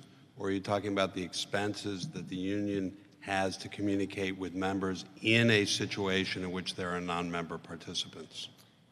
I'm simply talking about the unions communicating with members. So we currently, we have 85,000 members in New York City. To send one piece of mail to all, let's say 70,000 of those are registered to vote, to send one piece of mail to all 70,000 voters is obviously breaks every contribution limit in the city. And so what we often will do is in our mail or communications and at work sites, we'll send staff to work sites or a member. Felix has often come off of the job as a member political organizer.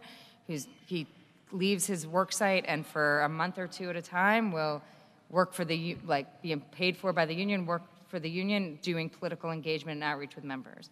So what he'll do is, and Felix, correct me if I'm wrong, you go to a work site and talk about the importance of the city elections that are coming up, and that's why it's so important to volunteer.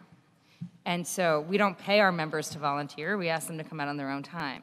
So once that act, according to the New York City, the current interpretation of the campaign finance laws in New York City, would be considered an in-kind contribution if any member that Felix speaks to volunteer goes on his or her own time to Jimmy Van Bramer's office on a Saturday. It's going to be very detailed. Let me speak to you offline about this. Okay. Because I don't think I'm up to date on how the CFP is dealing with this. Okay.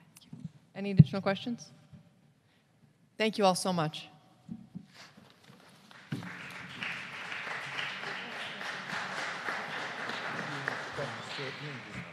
So we'd like to invite Melissa Appleton, Ilana Cohen, Heather DeBeers Demetrius, and Catherine Molina Powell. That they never regulated member to member, and 32BJ would push it to the limit.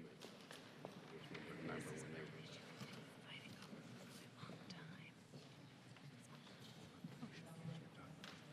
Yeah, if anyone has written testimony that you'd like to distribute, obviously, please feel free. So, Ms. Appleton?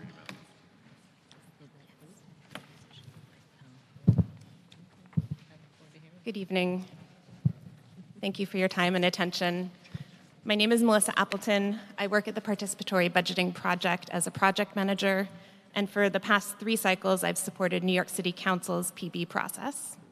On Monday, you probably heard my colleague Josh Lerner, our co-executive director, speak about why the Commission should support the proposal that goes beyond traditional elections, in particular for an Office of Civic Engagement and for citywide PB. I just want to say a little bit more about how and why we think citywide PB could work. And to start, I want to frame this by looking at its track record. PB is a proven way to make political participation more inclusive. We know that PB voter participation has been more representative of city demographics than for traditional elections. It's been recognized as a best practice for good governance by the former White House and by Harvard. And when PB started in New York City 7 years ago, it was an experiment. But it worked, and when experiments work, you expand them. You apply them more broadly, which is why we believe this should be institutionalized in a charter revision. And lastly, while 100,000 people or so vote in City Council's PB process each year, we hear consistently that they want to have more impact to be able to make bigger and more meaningful decisions. If the city wants people to trust government, we believe that the city needs to place its trust in the residents and share real power. So for those reasons, we're proposing that at least 1% of the city budget be allocated via PB to build on the current council level process and the school process that the DOE is launching. This would enable residents to vote on projects for their schools, districts, borough, and city. The funds should be for both capital and expense. People have important and innovative ideas for both, and especially for low-income communities, being able to fund vital programs and services will help ensure that PB can address the most pressing needs. This follows precedents from cities like Seattle and Boston that do have citywide PB processes, and cities like Paris that have invested significantly more in participatory budgeting. In Paris, a city that has about a quarter of our population, residents allocate about 100 million euros every year. And lastly, when there's a central mandate and support for PB, we see that participation and the quality of ideas, they tend to improve. It's difficult and resource intensive for council members and council offices to run this process successfully, and we see that it works best with dedicated central support.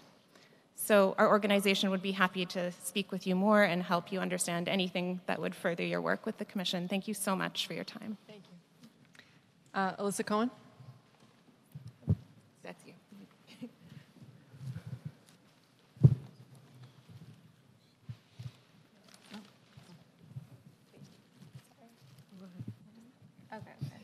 Everyone's talking about participatory voting, so if you just want to go along the line, I think it's fine.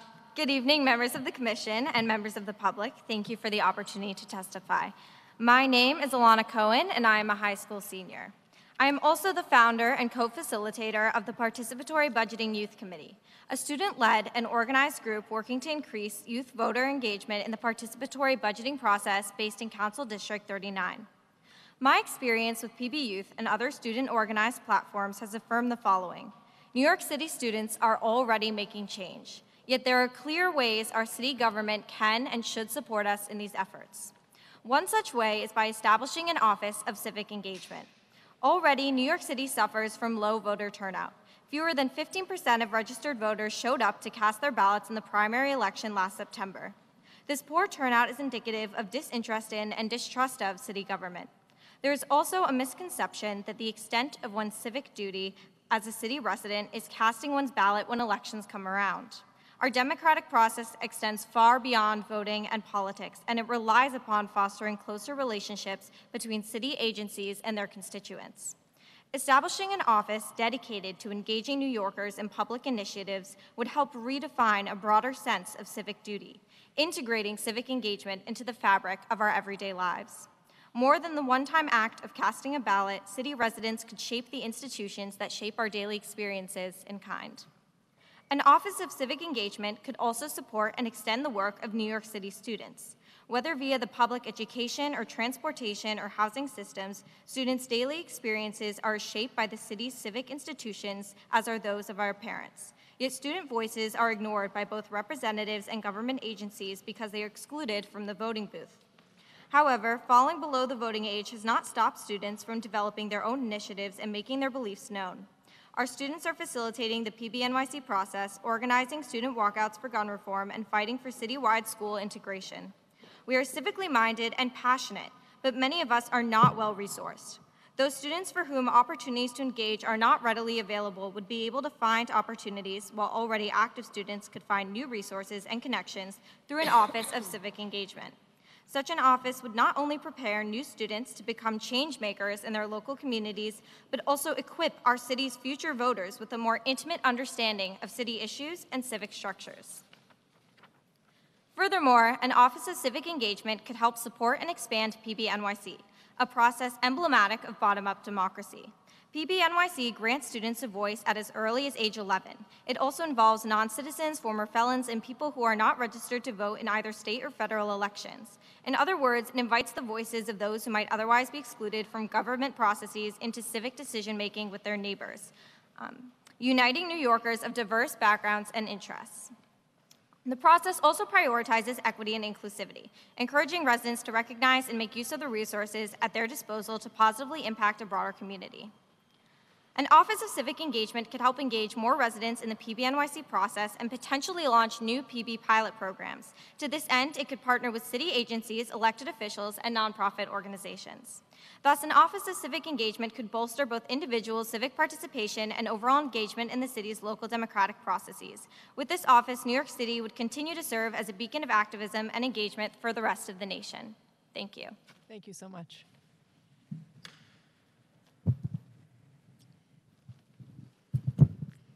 Good evening, Vice Chair Gotzel and Commissioners. Thank you for the opportunity to testify in the support of establishing an Office of Civic Engagement and the expansion of participatory budgeting citywide.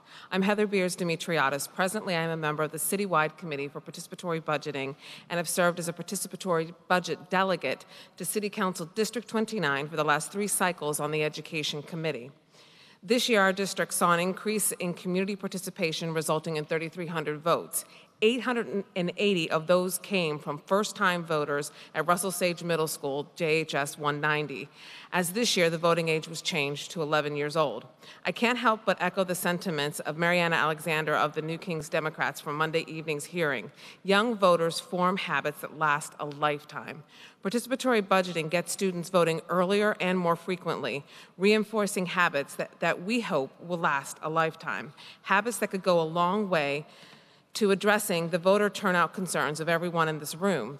Participatory budgeting impacts civic engagement by engaging voters in decision-making and problem-solving that directly impacts their community, whether it be in the fall when communities gather to brainstorm new and creative ways to improve their community, or in the winter when select committees meet to turn those ideas into projects that by spring find their way onto ballots. Throughout this process, residents turn into community advocates.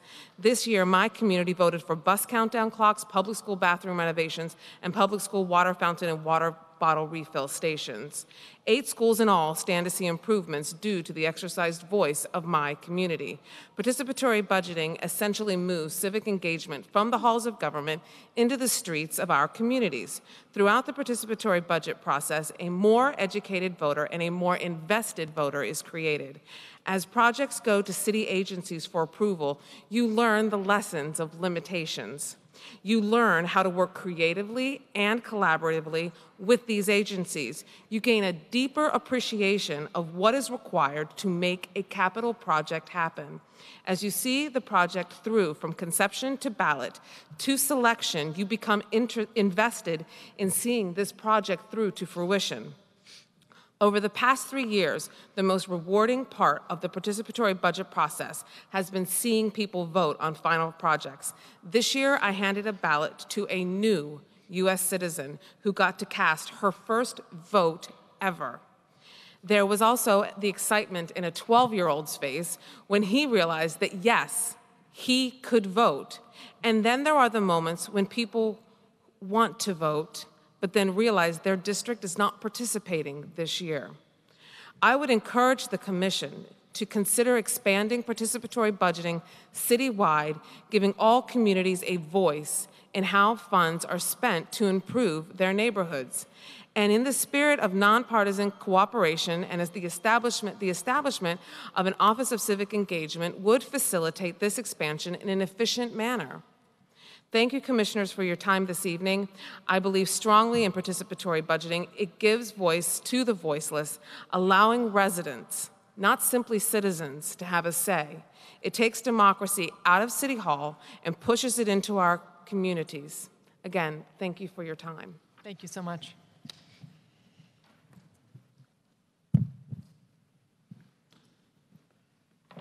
Good evening. My name is Catherine Molina Powell. I am speaking today about participatory budgeting and in advocacy for the creation of an Office of Civic Engagement. I'm going to focus mostly on the process of PB, as my peers here on the table have also done.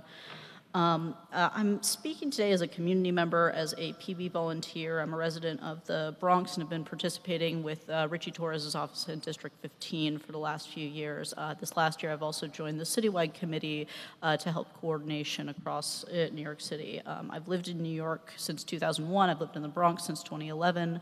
Both my children are Bronx residents, and I am really invested in seeing the kind of engagement and thriving active, thoughtful participation in the democratic processes that I've seen through this process almost exclusively. I've experienced voting again in New York since the early 2000s, and I think traditional voting for me has seemed it's been challenging, as you've heard from former folks who've been up here speaking. It's a process that requires a lot of time, a lot of effort, and a lot of frankly bureaucracy that we don't necessarily have to see. And I have never seen in my time in New York anything on the level with the level of passion and local engagement that I've seen in my time working on the PB projects in New York. As a volunteer, I've seen this truly amazing process where individual community members and stakeholders have come together directly to collaborate on how to invest the funds that have been allocated for this process. And every step in this process, from the creation of ideas to the work and research at the delegate level, to the vetting and creation of the ballot, to the ultimate vote upon these ideas, has been a step that promotes the thoughtful and enthusiastic engagement of local residents around concrete ideas for the communities that we live in, that we exist in, and that affect our daily lives. Delegates and the people who are really involved in this tend to be local community advocates who work for nonprofits or are just very, very involved in our communities. Sometimes not representative of sort of the larger group of people within the district.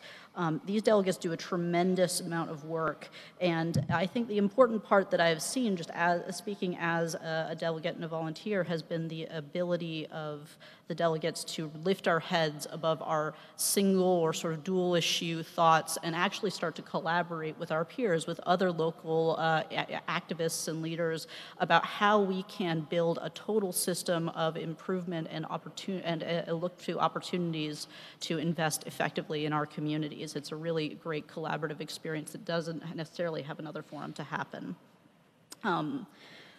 There's been a lot of talk about making democracy better in tonight's forum and in the other forums that have happened. I think that this is really the place that you can actually invest in a strategic way to see that happen across all age groups and across all demographics in the city, and I really hope that you'll give this the consideration that it deserves. Thank you again.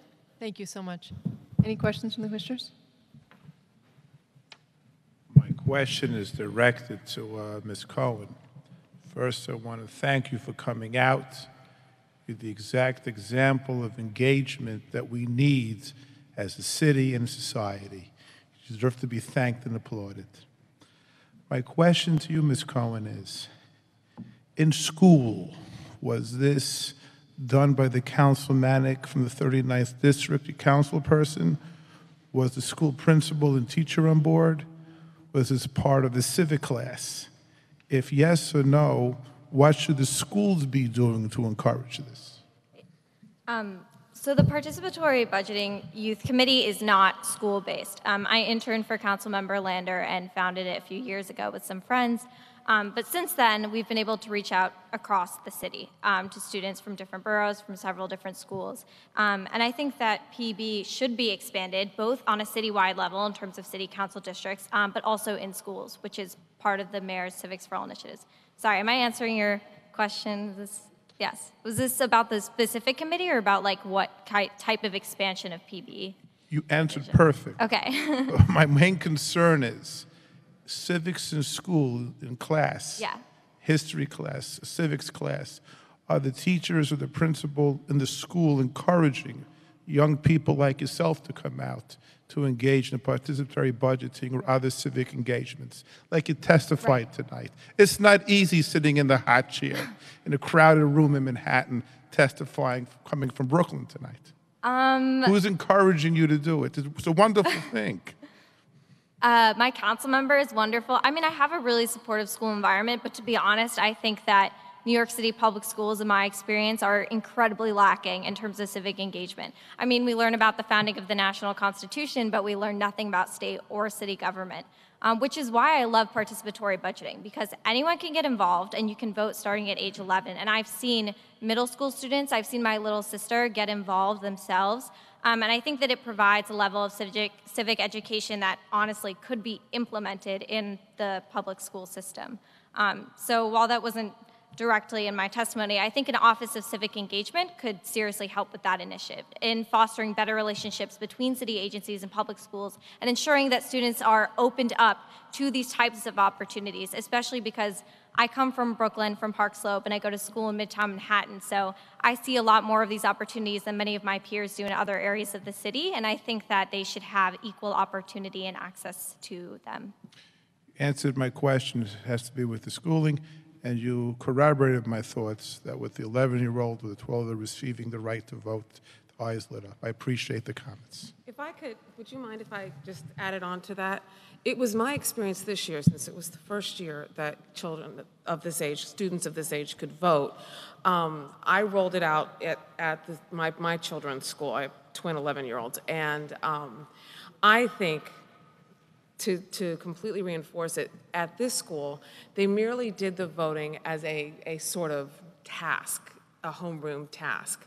And I think that was unfortunate, because I think, looking at her, she is a mindful young woman who understands what she is voting for, and that's what we want to raise up. And I think we have an opportunity in our schools to do that, and I think if we worked with the DOE to implement this as a part of a civics or a social studies class where they understand more and they are more mindful, then we are able to really grow this, and we're able to have a generation that will actually think about what they're doing and are more mindful of where they're doing and what the impact of their actions are. So I would say that we are lacking there right now, but I think that's partly because this is the first year we've had voters who were 11. Any additional questions from commissioners? Good job. Can you tell me how many councilmanic districts are participating in participatory budgeting? Okay, Larian, was the question how many council districts are participating? There's 27 this year. It's been up to 31 in the past, but because of political transitions this year, that number changed. More than half the city, but there's a lot of room for growth. I'd also like to see this beyond the council level. All right, thank you all so much, and very impressive.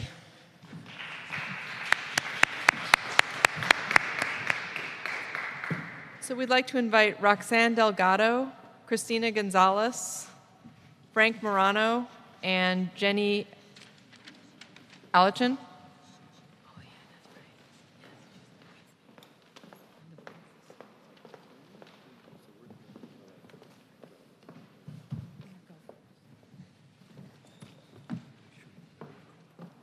Who should go first?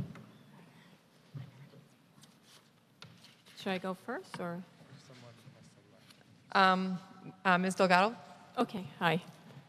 I'd just like to say that the issue isn't voter registration or education, but it's a lack of competition, where even before the race begins, most people know the outcome. And campaign finance has made races less competitive, and as a result, there's a lower voter turnout. As I stated last week, there has been lots of abuses with campaign matching funds.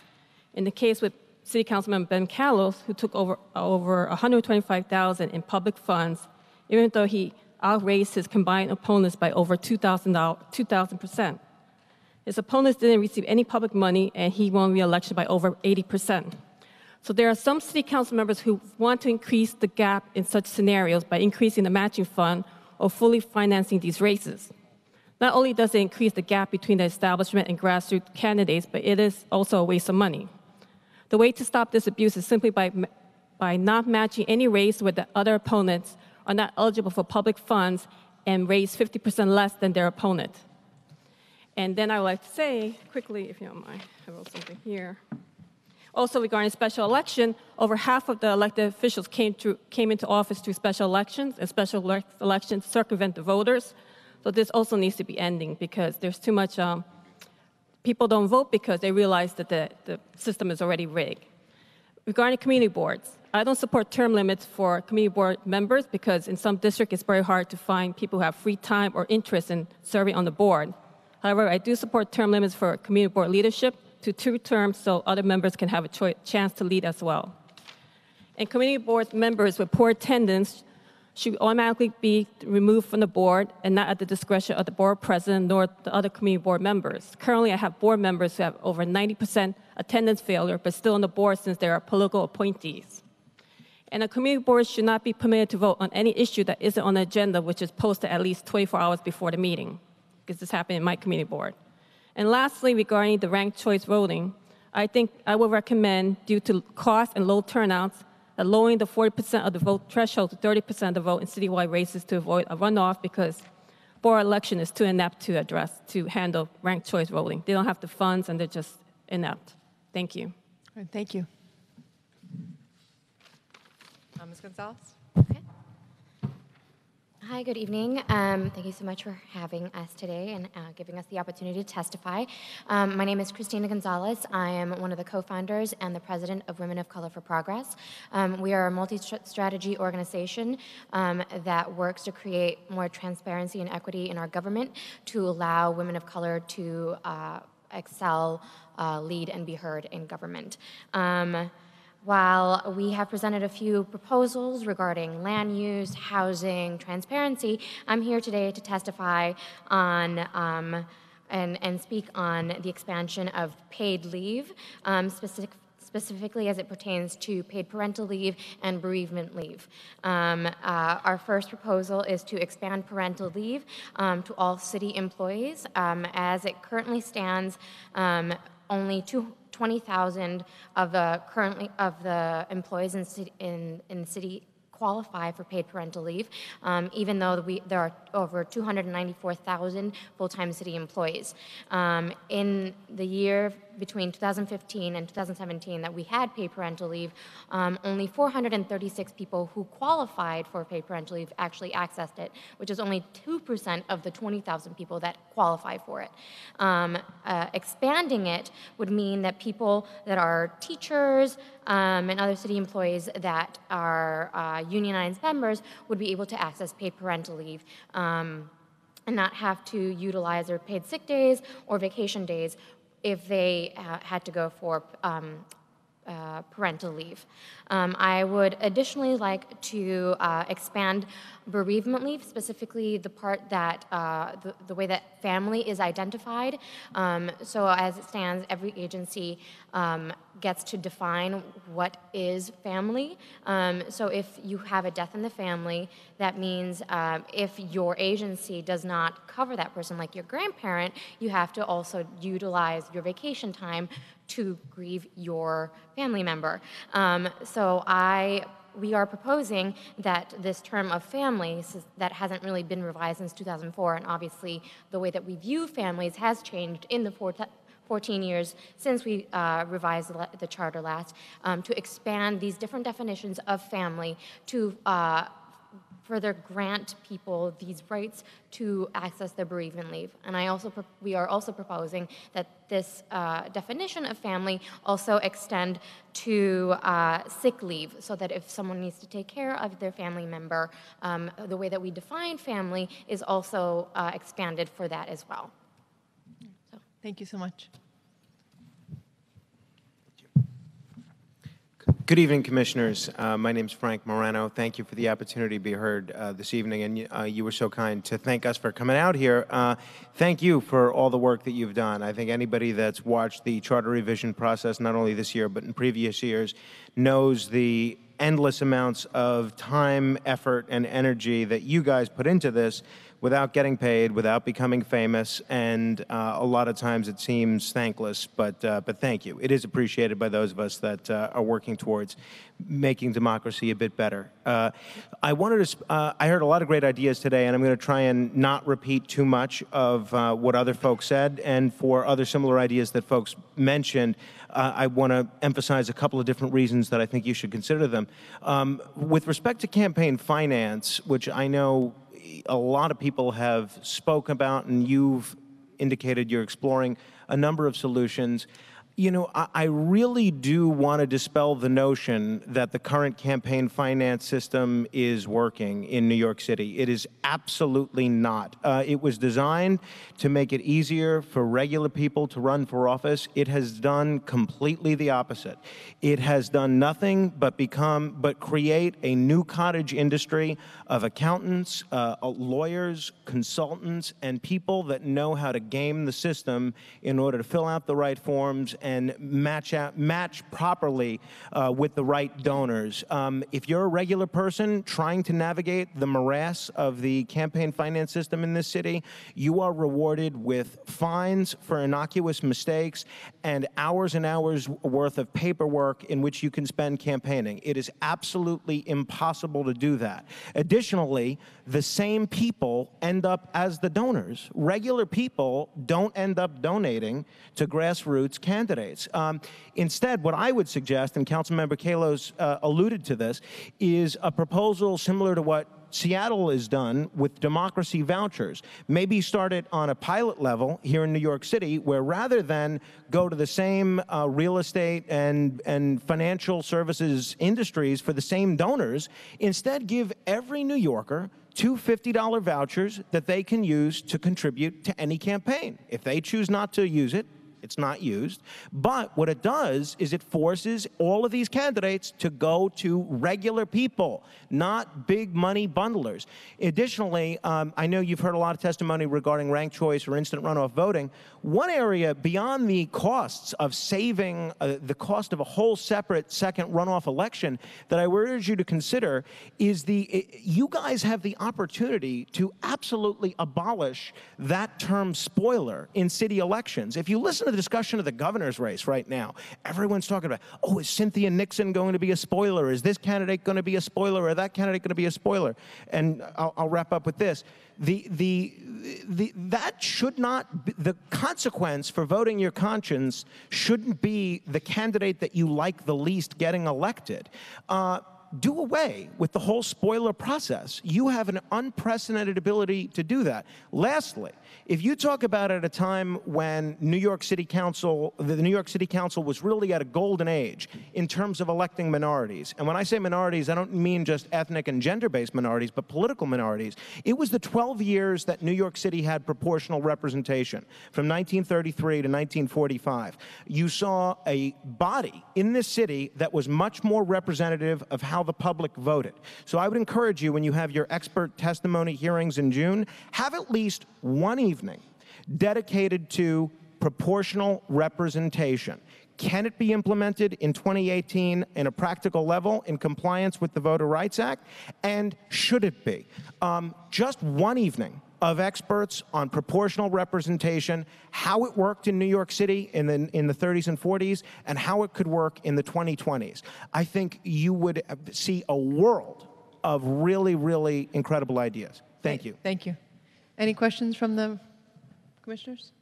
All right, thank you all so much for your contributions. Commissioner Weiser looked like she wanted to ask a question. No? No. No? Okay. I think we all want to ask many questions, but Okay. we're listening and trying to do our best. But thank you so Thank much you. for your contributions. We'd like to invite Angela Connors, Tawaki Kamatsu, Matthew Shapiro, and Jerry Goldfeder.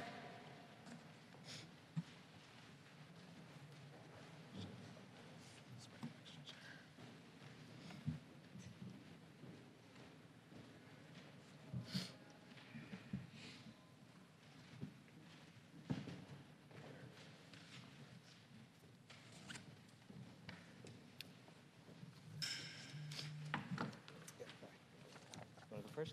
Oh, that's all right. Okay. All right, I'll go first. Thank you for the opportunity to testify. Good evening. My name is Matthew Shapiro, and I'm the legal director of the Street Vendor Project at the Urban Justice Center. Street Vendor Project is a membership-based organization with more than 2,000 members that sell food, merchandise, and artwork from trucks, carts, and tables across the city. We organize vendors to make their voices heard, provide legal representation, and small business assistance. I'm here to recommend that the New York City Charter be updated to address a grave injustice to the current system for allocating mobile food vendor permits. Since 1983, the number of citywide mobile food vending permits has been capped at 3,000 by local law. These permits are held in perpetuity by former vendors who rent them out on an underground market to people who are actually vending from food carts and trucks on the streets and sidewalks. The permit holders pay $200 to the city every 2 years and then charge actual vendors $20,000 to $25,000 on this underground market. The cap on permits, enacted more than 30 years ago, has allowed this secondary market to expand and thrive with no benefit to the city or the vendors. As a result, only those people with enough capital to afford this inflated price have the right to be food vendors in the city. Other vendors take dangerous risks and sell without permits, resulting in arrest and $1,000 fines. Street vending in New York City has always been a means for mostly new immigrants to get a foothold in the small business community. The same vending system that once launched Fairway, Russ & Daughters, and other beloved New York City businesses now results in many vendors taking a dangerous risk, selling without permits, or being paid a low wage to work for someone who has enough capital to rent a permit for the underground market price. The New York City Charter should be updated to require that the city issue new mobile food vending permits at certain intervals to eliminate this underground market and provide opportunity for immigrants and others looking to start a small business. While there has been previous efforts at the City Council to legislatively increase the number of permits, those efforts were defeated by a small but powerful group of special interests who have been historically opposed to street vendors.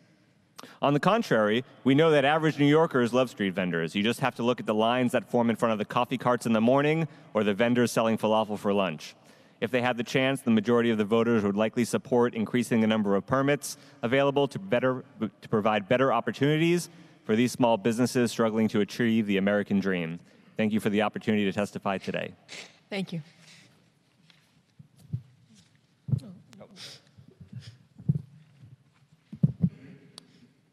Hi, I'm Tawaki Komatsu. I'm a U.S. Navy veteran. To begin my testimony, let me use testimony I gave at City Hall on March 28th before Stephen Levin, the chairman of the General Welfare Committee.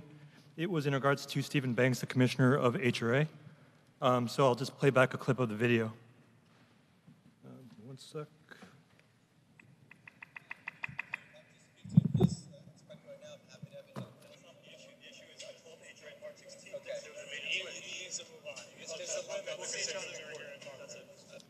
Let me rewind that a bit to put this in the proper context.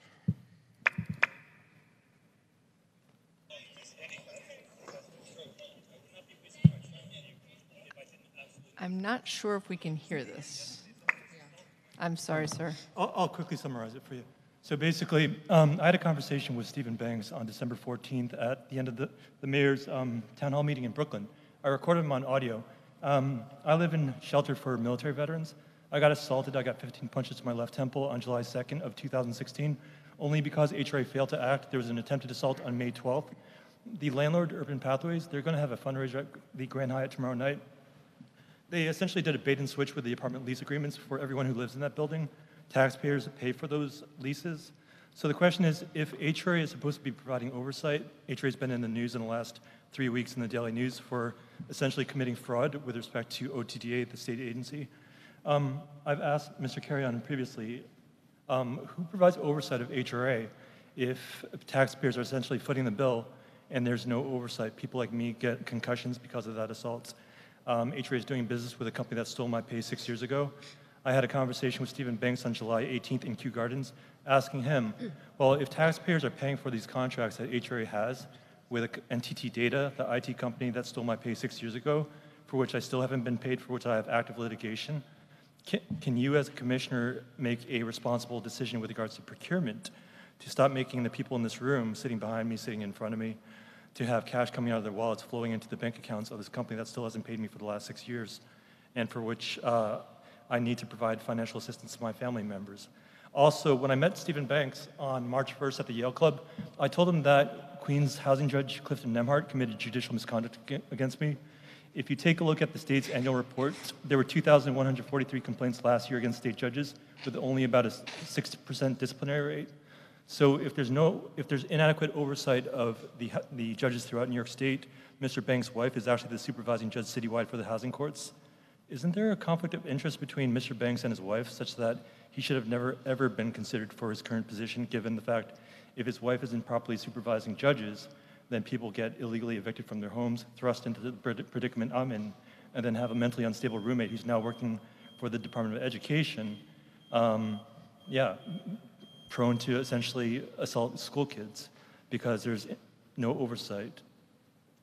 Thank you for providing your testimony. Thank you.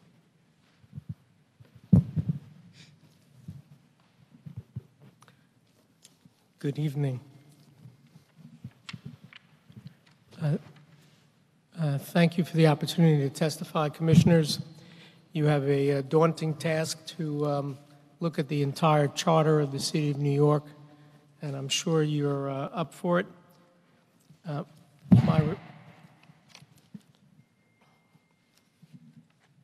I wanted to congratulate Cesar for his role, but he's not here, so I do so in absentia.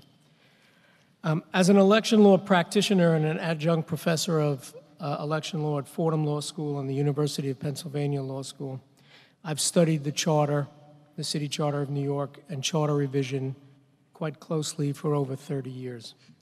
I participated in what we call the Citizens for Charter Change in the mid-1980s and led a group to initiate a Citizens Charter Commission pursuant to Section 36(3) of the New York Municipal Home Rule Law. I've testified at various charter revision commissions over the last number of decades and have written and lectured extensively on a variety of proposals for inclusion as charter amendments. With that in mind, I offer an amendment that the Commission ought to seriously consider.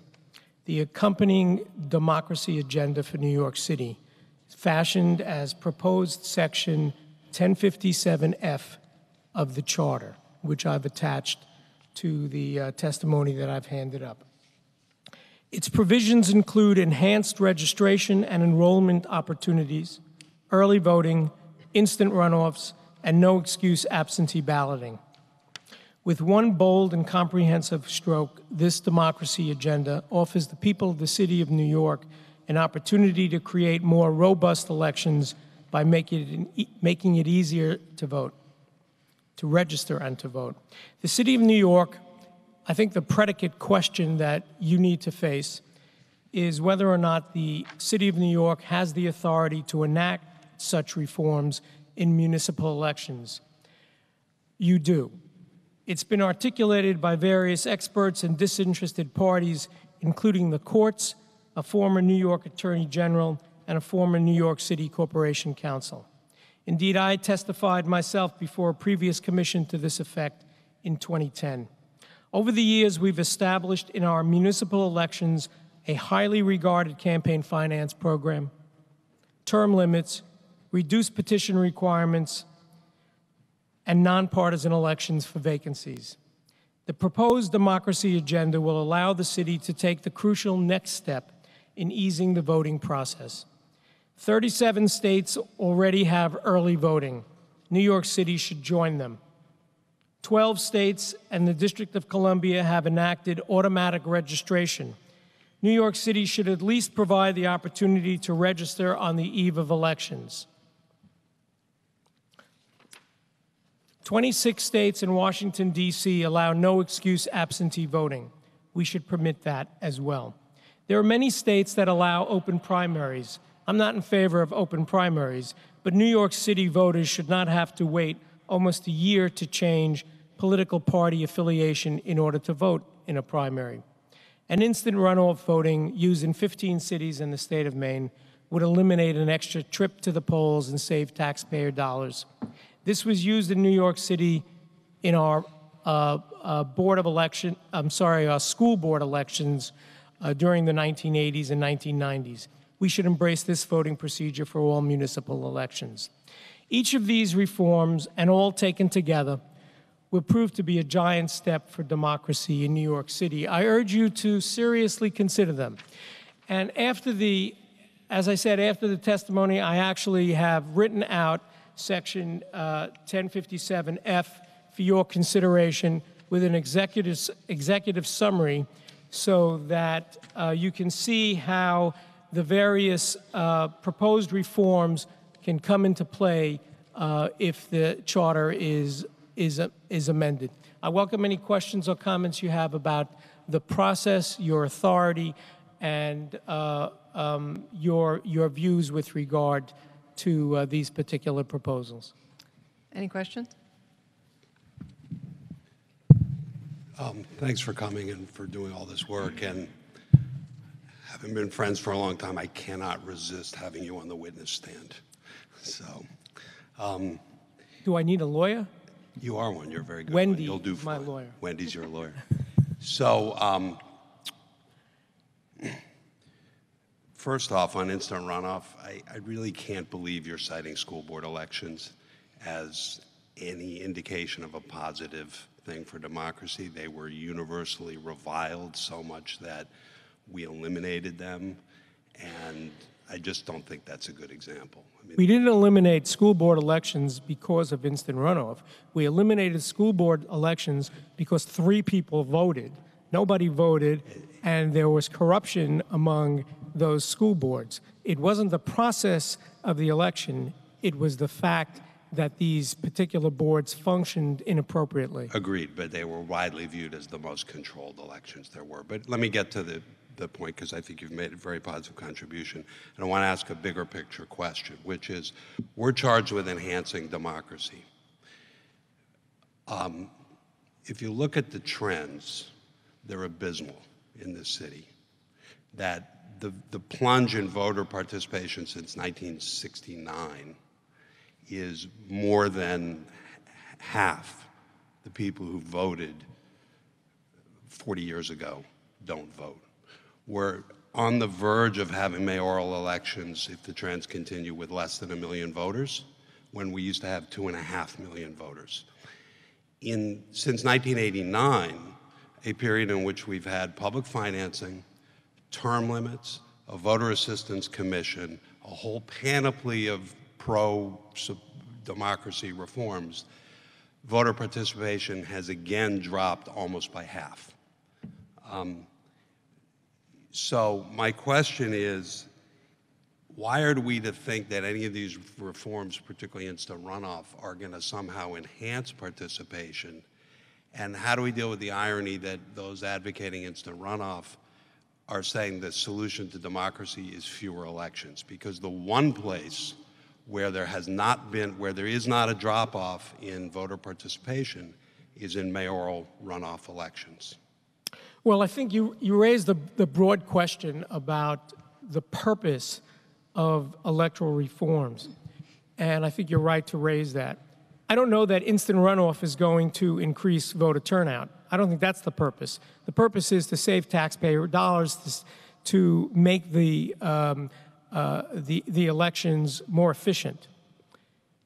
Increased registration opportunities, allowing people to register up to 10 days before a primary or a special or a general, will get us more people registering. Will that increase turnout? Perhaps. But at least it will allow people who wake up on the eve of an election to register. Changing allowing the ability to change political parties or change from a blank to a party member closer to the election might very well increase voter turnout. As of now, people need to, if I wanted to vote in this June 26, 2018 primary for Congress, and I changed parties, I had to have changed parties 25 days before the last general election. Well, that's absurd. It's been upheld by the Supreme Court of the United States, but that doesn't mean it's wise. That doesn't mean we should continue it just because it's not unconstitutional. If we give people the opportunity to change parties because people are energized and they want to vote in a political primary, I'm not suggesting that people be allowed to do so on the day of the primary, but I am suggesting that they be allowed to do it within 30 days of that primary. That at least prevents the kind of party raiding that the laws address, but it gives people an opportunity to be involved in an election that they want to be involved in because of charismatic candidates or because of particular issues and so on. So whether or not those kinds of reforms will increase turnout is unknown. I think it will, but at least it gives people more of an opportunity to be involved. And that's the candid answer. I wouldn't say that one thing leads to the next automatically. That would be that just wouldn't be honest. I have a question for Mr. Goldfader, which is, have you thought mechanically, or as you know, party registration deadlines are set by state law, not by city law. Have you thought of the mechanics of how your proposal would function? Are you suggesting that there be sort of a separate party registration role that's applicable only for municipal elections, and would that be a request for registration change also for state elections? Right, so the mechanics are tricky. The way this would function, whether it's early voting or enhanced registration or changing parties, we would need a separate municipal ballot. Think about this, a primary for mayor in September. At the same primary election, you might also have a primary for district attorney or for judicial delegate or for a Republican Party district leader or whatnot. You have the authority through charter revision to make changes that affect municipal elections, but you can't change the election procedures as they relate to district attorneys, justice of the Supreme Court, civil court, and whatnot. So you need two separate pieces of paper. You need two separate ballots. And we have that on occasion already. And if I change my enrollment or if I register later than the state law currently allows me to, theoretically, I can vote my municipal ballot, but I can't vote my district attorney ballot. Are you suggesting a separate registration role as well? Well, no, you mark down, you don't have a separate registration role. What you have is an indication on the voter enrollment book, voter registration book.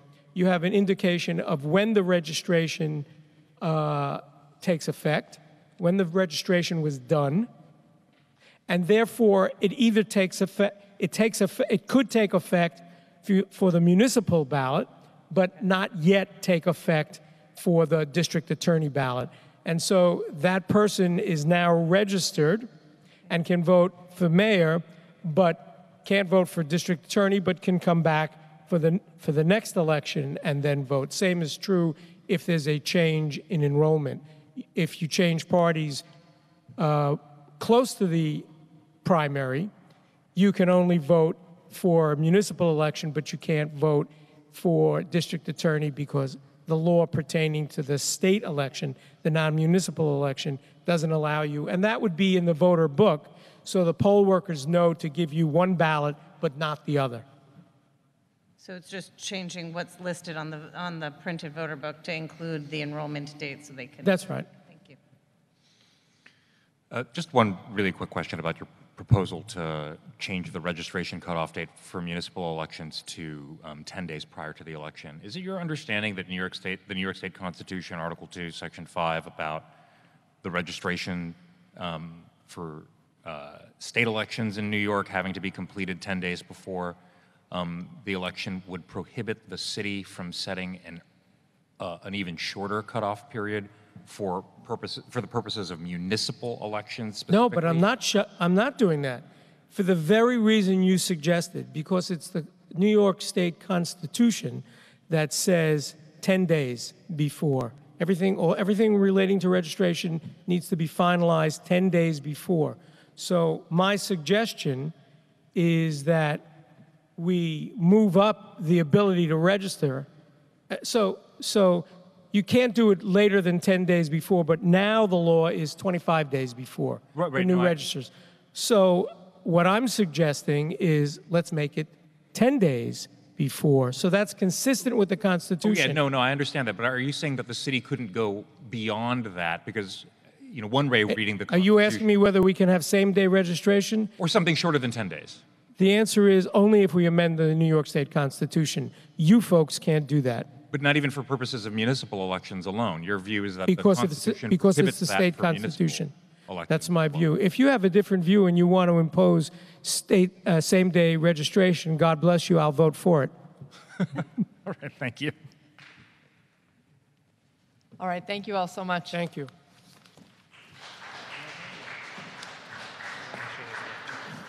So our final panel is Terry Hagedorn.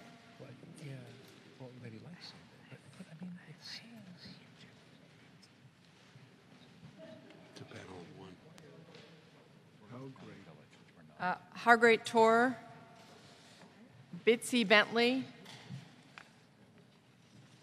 Rob Hollander, and I think we'll have the final person in this panel as well, Rebecca Lamont, or Lamort.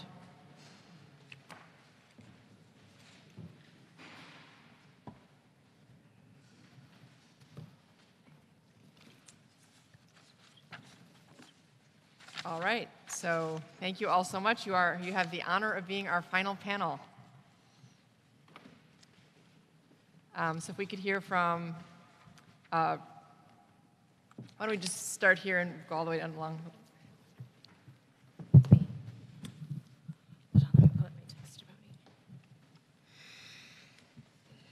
Hello, my name is Rebecca Lamort. I am one of CB8's secretaries and would like to read testimony on behalf of Alita Camp, chair of Manhattan Community Board 8. The city charter sets out the role of 59 community boards throughout New York City.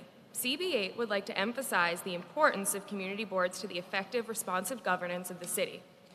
New York City is an extremely diverse city, economically, racially, religiously, ethnically, and geographically.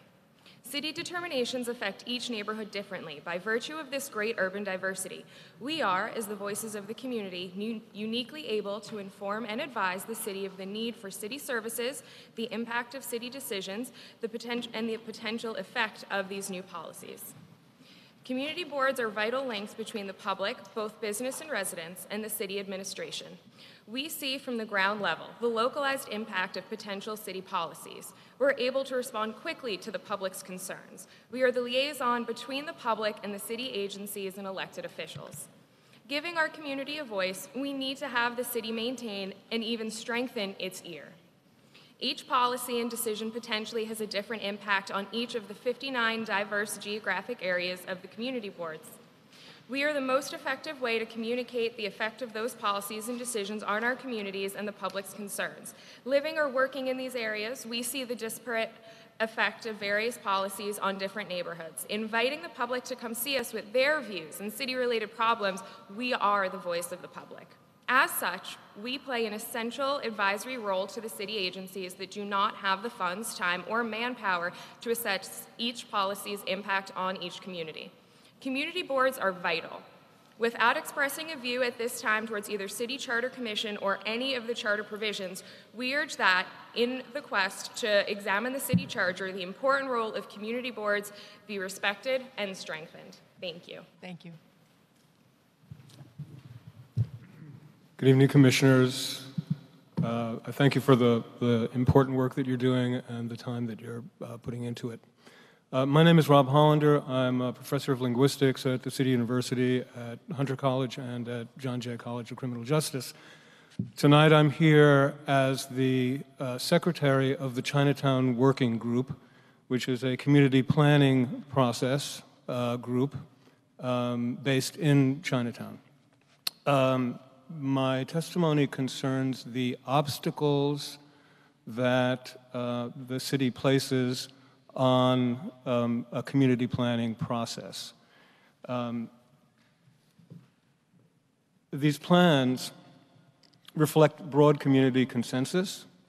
The Chinatown Working Group includes 63 community organizations in Chinatown and the Lower East Side. The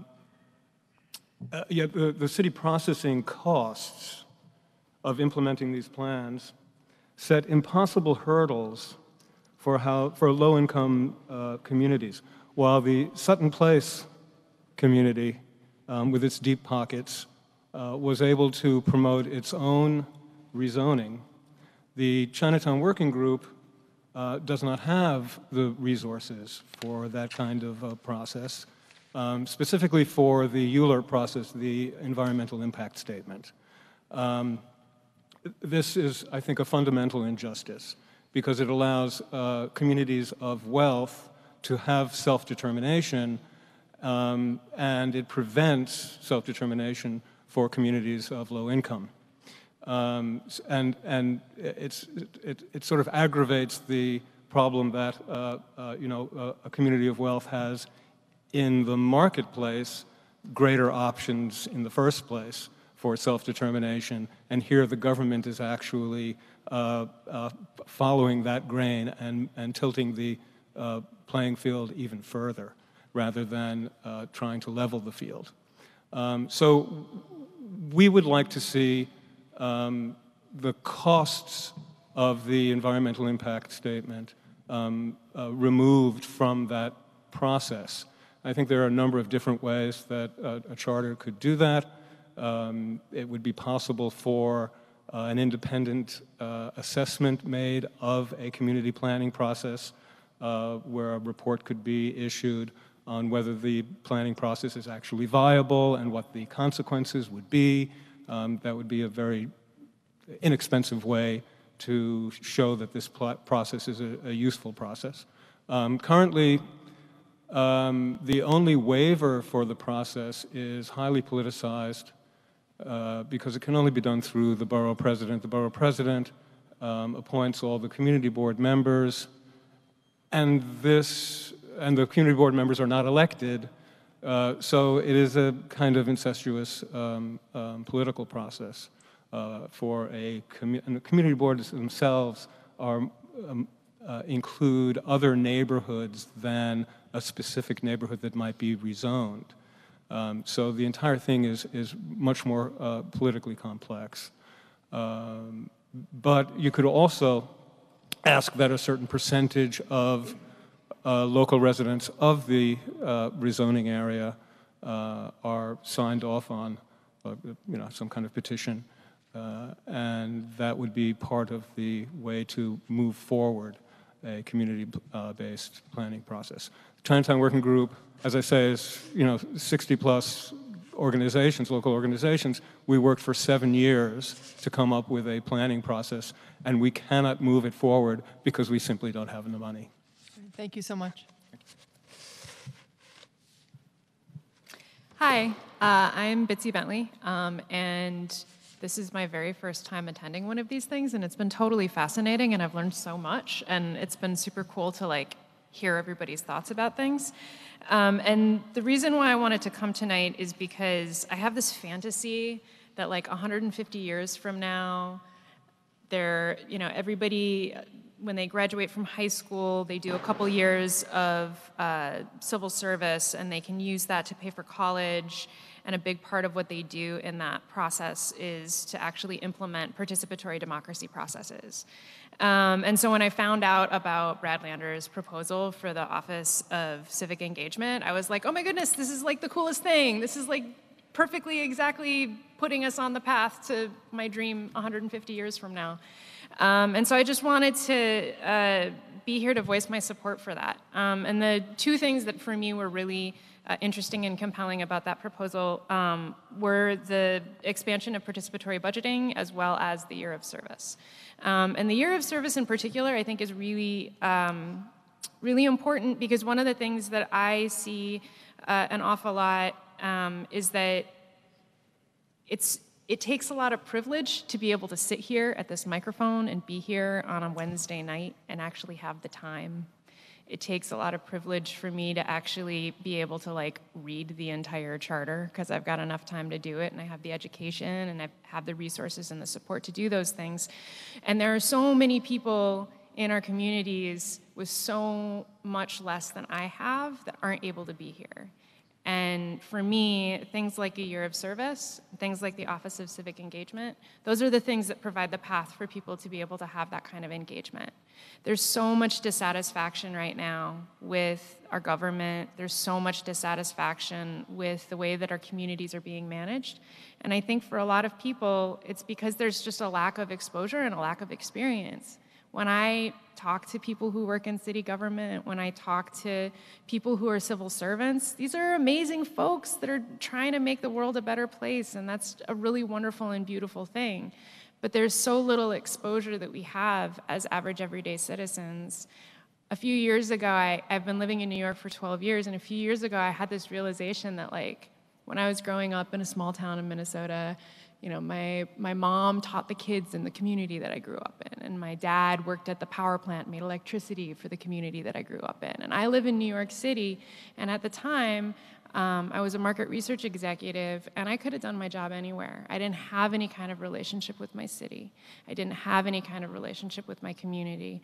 So I'm really excited at the idea of something like an Office of Civic Engagement because it provides the opportunity for people like me to be able to engage in the community, but even more importantly than that, it gives an opportunity for people with less resources than I have to actually be able to be a part of city government. Thank you. Thank you. My name is Harpreet Singh Toor. I know you have problem pronouncing it. It's not the first time everybody does it. Thanks, Commissioner, for giving this opportunity. Hi, Marco. Basically, you know, I have been listening. I came with something else to say, but after listening to what I went over here, there are a few things which, from my personal experience, I'm going to share it, which I am definite that you need to look at when you sit down and look at those revisions to the charter. The 2020 census is coming, even though the councilman said that the redistricting will take place in 2020. No, it will be in 2022.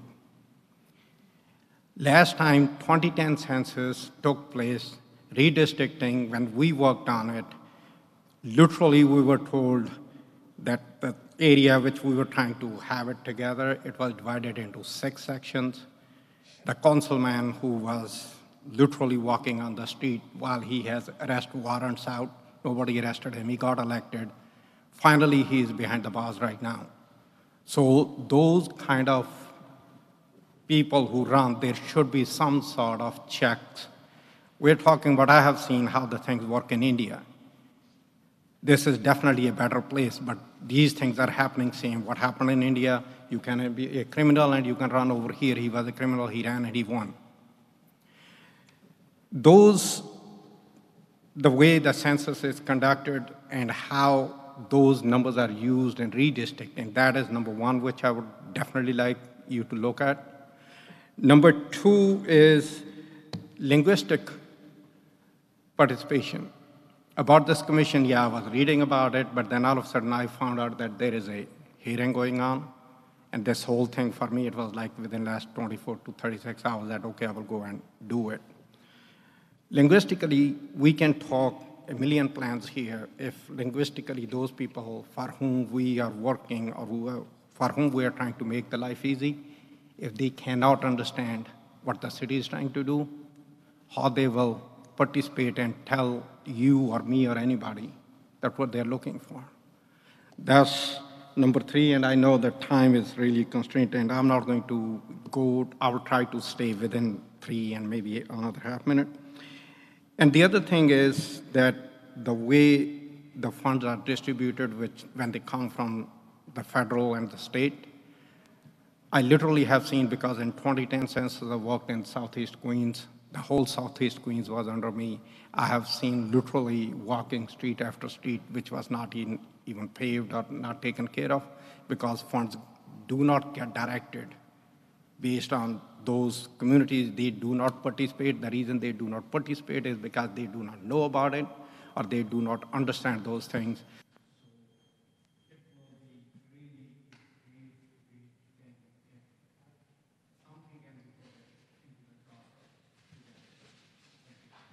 Thank you very much.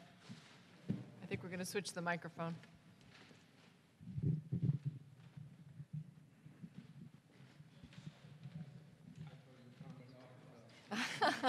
We don't do that. Hi.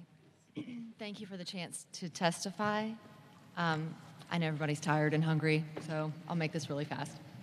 My name is Terry Hagedorn. I'm a volunteer member of the New York chapter of Represent Us, which is a national anti-corruption organization, and our mission is to pass tough anti-corruption laws in cities and states across America and to end the legalized corruption that has come to define modern politics. It's a big ask. A big component of our efforts is campaign finance reform. And obviously, it's a priority for the mayor and for you as well.